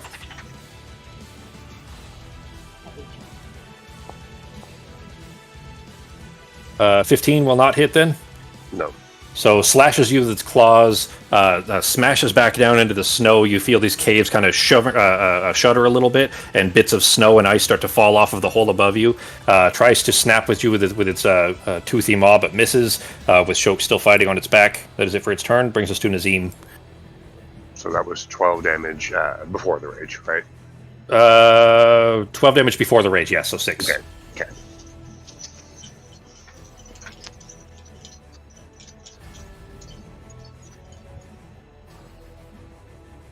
Paco? All right. What type of creature type is this? Does Nazim see that?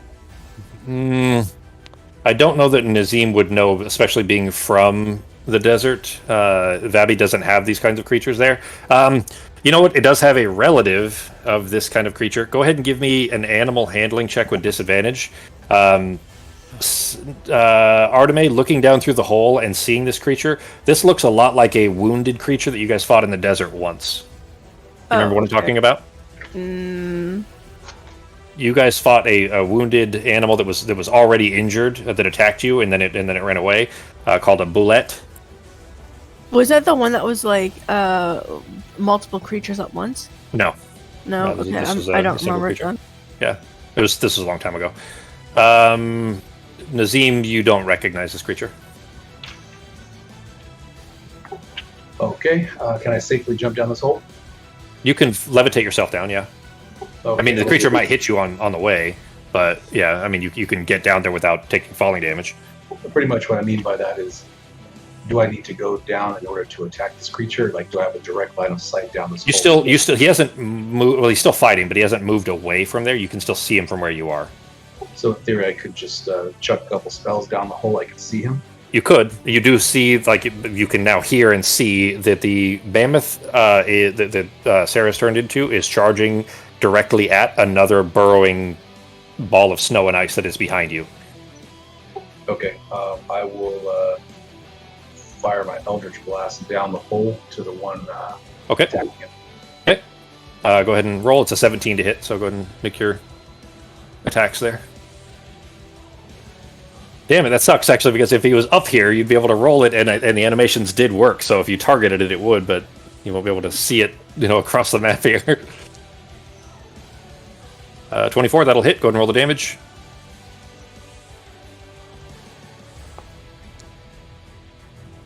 Okay. It impacts the shell. You also feel like it's not hurting it as much as you would have expected. It's also resistant to force damage. Okay, I'll just move a little bit to the side then. Okay. You still have a second blast, though. You could fire that twice if you want to. Oh, yeah, go ahead.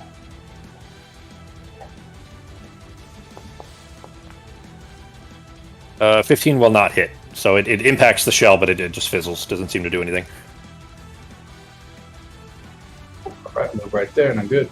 Okay. All right. Do you float your way over to the side, seeing this other, you presume to be another snow shark, but this other ball of snow heading towards the mammoth there? That brings us back to Pogo. Turning out beautifully. Well, I can't see that one. I can, and the one inside here is still on Noric, so if I move back a little bit, like to here, would I be able to see it? No. All right, so is it too far in the hole? It's basically directly below you. You can right. hear it and feel it moving and everything, but because So of if the I angle, you move can't see it there. Over here, Yeah, if you got over there, maybe I you can see it. Yep, yep. All right. I'll just kind of stay at my height, get within. Yeah, we're just gonna do this. I'm gonna go ahead and cast Guiding Bolts, but I'm gonna cast Guiding Bolts at. I'm gonna cast it at 3rd level. Okay. And see if I can hit it with this spell. Okay. Gadoosh. 11. That does That not. won't do it. All right. And.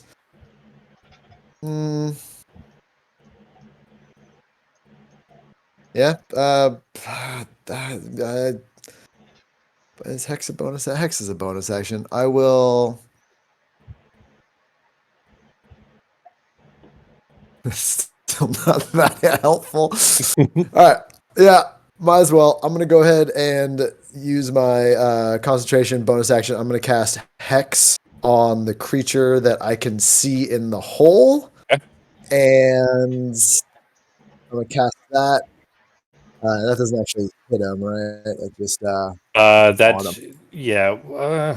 Why does it give you the option for attack roll? That's not how that works. Yeah. Oh, it's probably because it has a damage. Yeah, if you hit it with an attack, you get the extra damage. Oh, that's right. Yeah. I do the D6 on it. So yeah, I will look at it and I'll just mumble some words and cast Hex on the one in the hole. All right, then It's it like is I'm going in the hole on my next turn.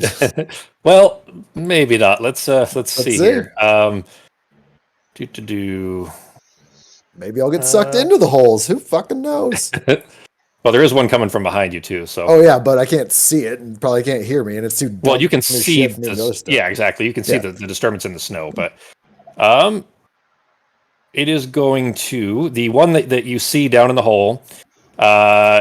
As soon as you try to impact it with the guiding bolt, that it kind of just fizzles out as it hits the shell.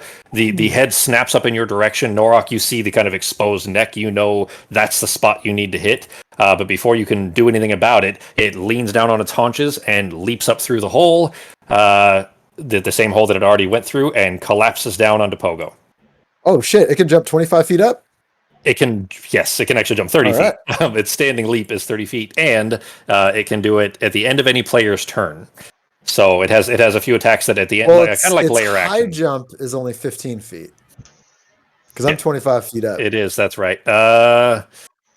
I was gonna say, I'm like, that's a big. That's like an elephant. It's 30 feet. jumping. Yeah, 30 feet is long jump. Yeah, 15 feet is. Yeah, that's right. Okay. Then in that case, Artemis fucked though.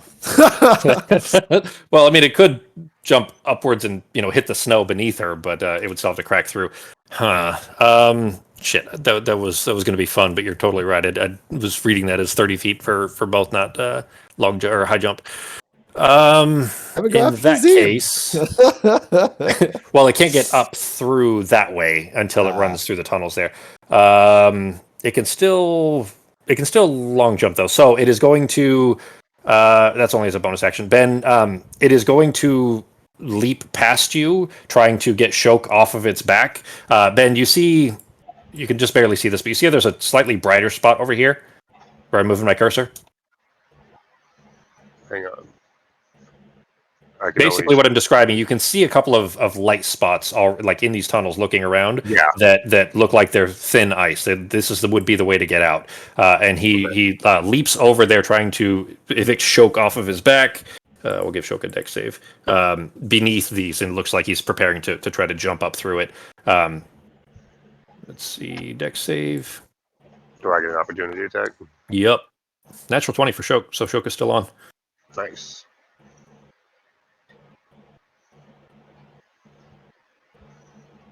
Go ahead and make your opportunity attack. Okay. If he uses it if he does that as a bonus action, then you don't get opportunity. But this was as a as his villain action, the layer things. Okay.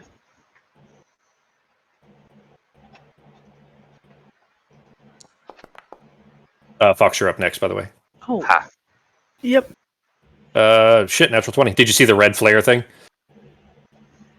Again, I have my character sheet up and it takes up the screen, so I can't see the map of the Yeah, that's stuff. fine. I put the animations in, but you guess you just sort of don't get to see them. Go ahead and roll the damage. Okay. It'll be Was it crit cool and then cut in half. So I think I showed that one to you before, anyways. G. All right, so 22, so it'll be 11. All right, and that brings us to Fox. Was he already leaping? Did I get to whack him in that spot under his neck, or was he still on the ground when I hit him? Sorry, I mean, shit. You know what? That's fair. Oh. So it was exposed anyway. So I'll say that it actually did the full damage, G, right? as opposed to just the armor. He looks wounded. Still not in a. He's basically just barely got bloodied. Is all. All right, Fox. It is your turn. Okay, I'm gonna use Produce Flame again. Okay. Yeah, you can actually just barely see him. He's basically right at the edge of your view now. You kind of have to kneel down in the snow because he's at the top left of that hole now, basically below Nazim. Go ahead and click the attack.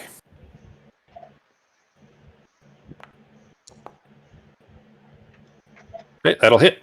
Go and roll the damage. All right, 14. There we go. All right, bonus actions or movement, Fox. There is another one coming right behind you. Can I see Nora? Yeah, if you stand at the edge and look straight down, you can just barely see Norok, yes. Okay. I don't want to go in the hole. I'll use Healing Word on him, though. Okay, go ahead and roll the heal. And mark off your spell slot. Produce Flame is a cantrip, isn't it? Yes, it is. Okay. Hey, that had an animation okay, that too. one I saw. I saw that one, yeah. A bunch of them are automatic, so I didn't need to manually set anything up. I'm Out of going to curiosity. fly up to 20 feet. Okay. Right-click yourself, Fox, and then the number in the top left. You're at 15 now, so just right-click that and change it to 20. What'd you say, Justin? Okay. Oh, I haven't had music playing. I was wondering if anyone else has music playing. Yeah, it should be on. Okay, just curious. I turned it down because it was a bit loud. Yeah, it was my a little headset- loud on my side too. So. Like my headset keeps like going like to where one speaker's working and then it's not. So sometimes when stuff is loud, it's like it goes like really loud, and then my speaker's just I don't know. It's weird. Yeah. Are you still using the one that was the cable was broken or something? No, no, I replaced it, and then this one is just on the fritz. All right, so that was action, bonus action. Any movement then, other than flying up 5 feet? Fox. That was my movement. That's it? Okay. All right, then that brings us back to Norok. It is on its haunches, G. It's about to leap up through that spot. Basically, the tunnel goes upward a little bit, slopes up, and there's a weak spot in the ice, and it looks like he's about to jump back through that.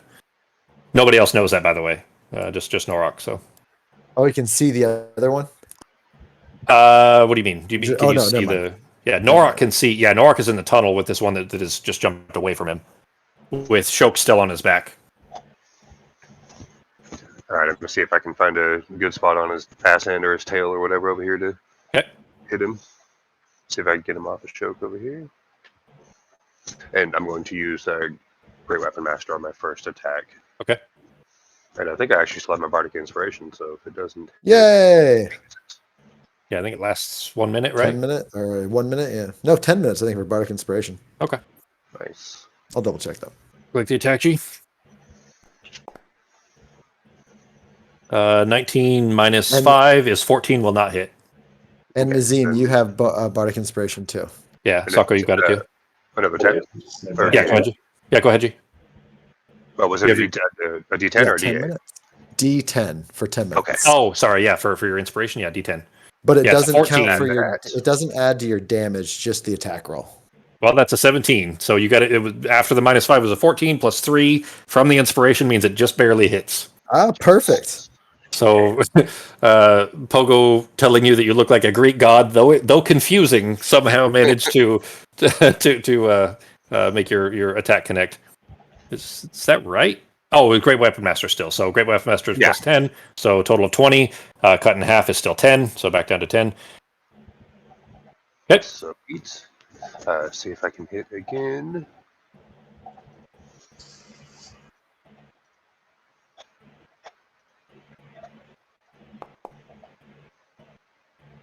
Uh, 19 minus Great Weapon Master. Or no, is it? I can only use it once. Okay. So All right. So 19 will hit. Okay. Okay.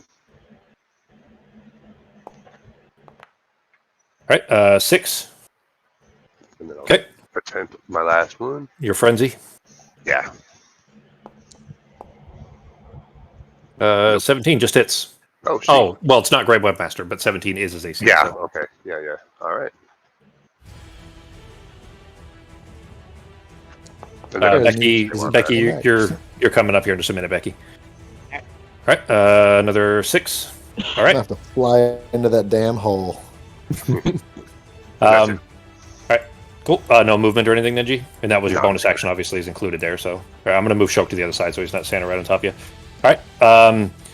Then Sarah, as you kind of peering in the direction of this thing, kind of lowering this gargantuan mammoth head, trying to get the tusks to kind of barely dig through the snow as this thing comes running towards you. It closes the distance because it is his turn first. As I told you, it's actually like literally he was next. So he rolled. Wait, I did that wrong. God damn it.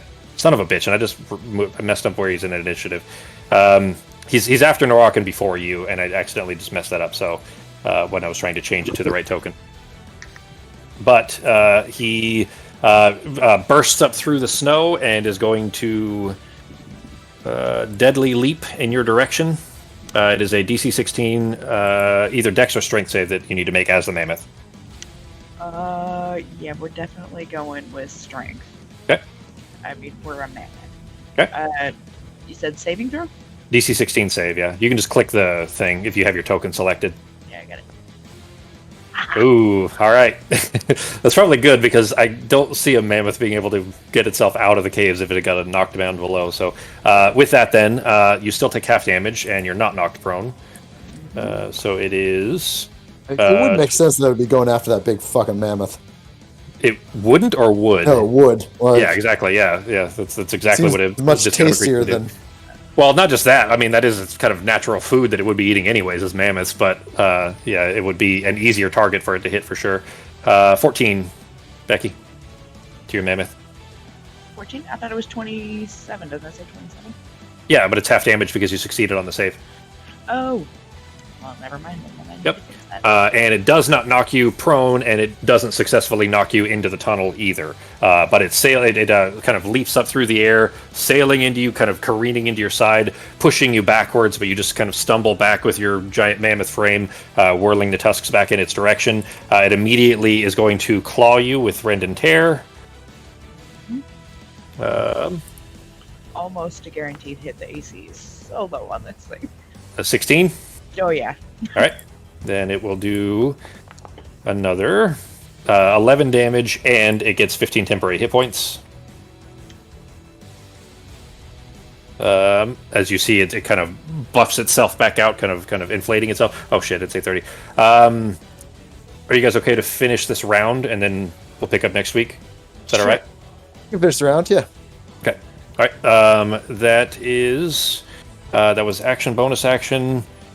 That's it. It is your turn, Becky. All right. Let's gore this thing. All right. Go ahead. 18. That'll hit. Oh, I suppose I can reveal the other one too. Is he? Da, da, da. Why? I don't see why he's hidden from you guys in initiative. He should be visible there. 31. Okay. So bad that's half damage because that's a lot of damage. It would have been great, yeah.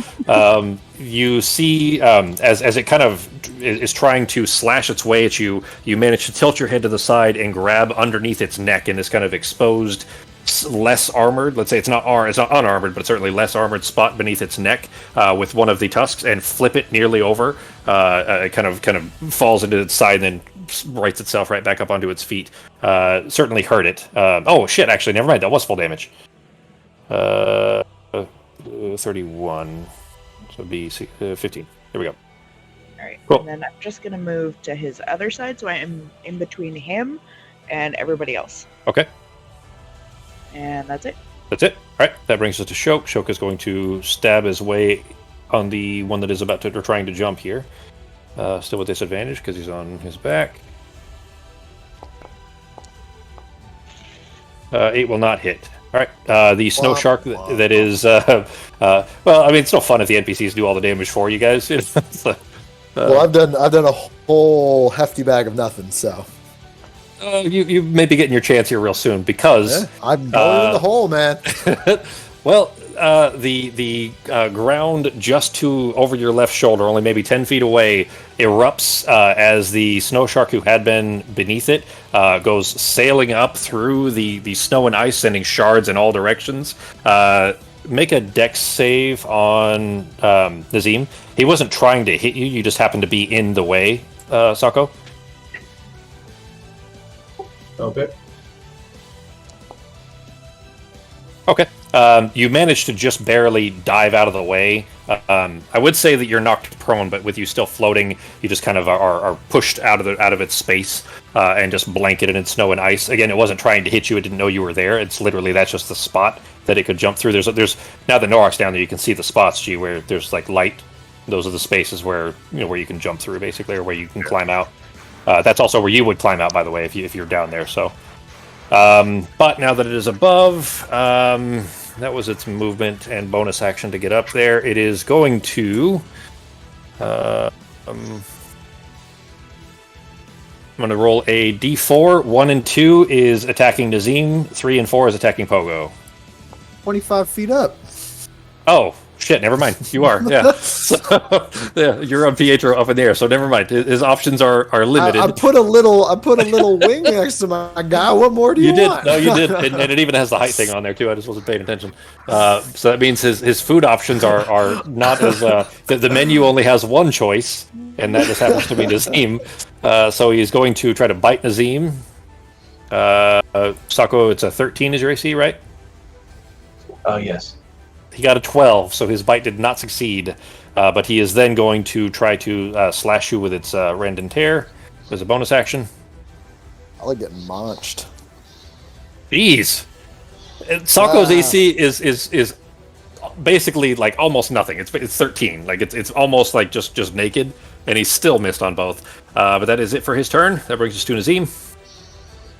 All right. Question: using a consumable, does that take an action? It depends. So if Usually you're talking like a does. potion, well, if you are drinking a potion, it's a bonus action. If you're trying to give it to someone else, it's a full action. If you're trying to if you're trying to pour a potion down someone else's throat, then that's an action. What is the consumable? What are you trying to do? Well, my plan was to run behind him, this guy right here on the upper left, fire off 2 Eldritch Blasts, and then take a Sulfury, and then as a bonus action, use that Sulfury. Yeah. Well, the bonus action would be drinking it, so you wouldn't be able to use it at the same turn, but you could drink it. I don't know if I'll remember that next week, so I'm going to move. I can put it in my notes to remind you, so it's not a big deal. Just to remind you that you have the effect on for it. Okay, yeah, let's do that then. Okay. So bonus action, I'll do the Sulfury.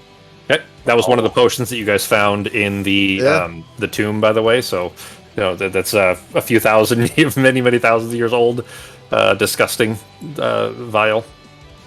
I'm going to stay within range so I don't get an attack opportunity. Just trying to get around behind him. Just going to get around behind him. Is that right there? Is that okay? Yep. And fire off 2 Eldritch Blasts from behind. Okay. Actually, I'd like to use my inspiration. Okay.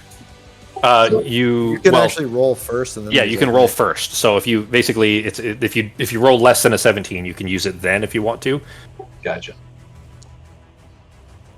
Oh, Sako, before you make the next one, I want you to right click it. Well, it'd be a 20 feet of natural me? one. It'd be yeah, yes, he's right across the Yeah, I'm 25 feet up though. Yeah, that would be He outside. might not be. At I an think he'd angle. be That's outside, true. Yeah. I need a better way to represent that. I use these when you guys are flying, but there needs to be a better way to float, to show that you guys are off the ground. All right.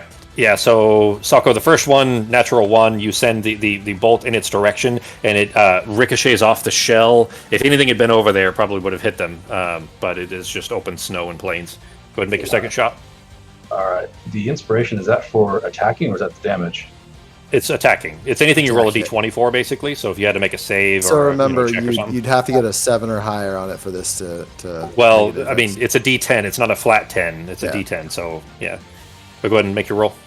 if Okay, you so want. roll the d10. No, well, that was a natural If you 1. want. No, Yeah, that I was a wouldn't natural 1. recommend It's going to fail anyways. Gotcha. No, that was a natural 1. It flat out won't hit no matter what. So, Blast going out then. yeah, make your second. There you go. Your second Eldritch Blast. Oh shit. Well, I wanted to see the animation because the animation is fucking cool. That one will hit Sako, but I want to do it again just so that you can see it.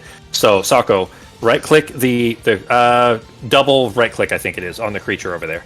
There you go. Now you should see like little arrows around it, right? Yep. Okay, I'll put you back here in just a second, but go ahead and roll the attack roll again. It already hit, so you can ignore this. There you go. Neat. I fucking love that one. It was so cool looking. And if you have multiple, like if you can have multiple things targeted. If you did, it would send it at all of them. But anyways, if you guys target things, and all you got to do is just double right click and then double right click again to untarget it. Then your spells, if they have a target, will do things like that, or attack rolls like Ben's, his sword and his axes and things like that do that. It's pretty cool. I like a lot of them. Like some of them are kind of lame, but like Artemis' whip is cool. Her arrows are cool. Things like that. Go ahead and roll the damage, Sako. And you still have inspiration now too, so I'll put that on there as well. That you have that and bardic inspiration. Yeah, sulfury and inspiration. Okay, so you'll have those for next time. All right, 13, and that's actually 4, so that's a little less damage than what you would expect. But he's looking rough. He's a little above a quarter, it seems like. Not in great shape. All right, and that we'll go. He actually gets to act at the end of anybody else's turn, but because we're already 10 minutes over anyways, we'll save that for next week, and I'll start with his second action. What's that? Doesn't Nazim get a third Eldritch Blast at level 11? 11's 3, yeah. Ooh. Wait, it's 2. Shit, it is. Yes, it's 2 at 5 and 3 at 11, right? Yeah, Yeah. and then 4 at 17. Yeah, 3 beams level. Yeah, 11th level. Yeah, go ahead. One more shot. Yep, go ahead. And if you target him, then you'll get to see the beam. Oh, you still have him targeted. There you go. And that hits too. Go and roll the damage. All right, another 5. Yeah, he's looking close. You guys are burning him down decently. The second one is still almost full, but all right. Let me go ahead and close this out here real quick. There we go. All right, guys. Let's see. Appreciate everybody bearing with the rust there. It's been a while, obviously. 24th. Everybody good for the 24th? I actually have plans next Saturday evening. I'm good on Friday or Sunday night, though. If anyone wants to play those days. Friday or So Sunday? next Anybody? Saturday, I'm actually stuck. If not, we can do Hero Quest. Friday, Sunday, huh?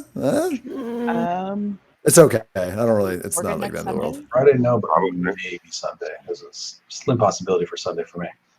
All right. Yeah, Sunday for us maybe too. So we'll get it figured out. Fox? I'm not sure. Well, tell you what, Okay. you guys can figure it out and use the Embers channel to figure it out. But Yeah. if we can't, then we can just do Hero Quest next Saturday, and then we'll pick this up the week after. All right, guys. Cool. It was fun playing with you. I will talk to y'all later. Night, everybody. Night. Right. Oh, Raph. Hey, what's up, Fox?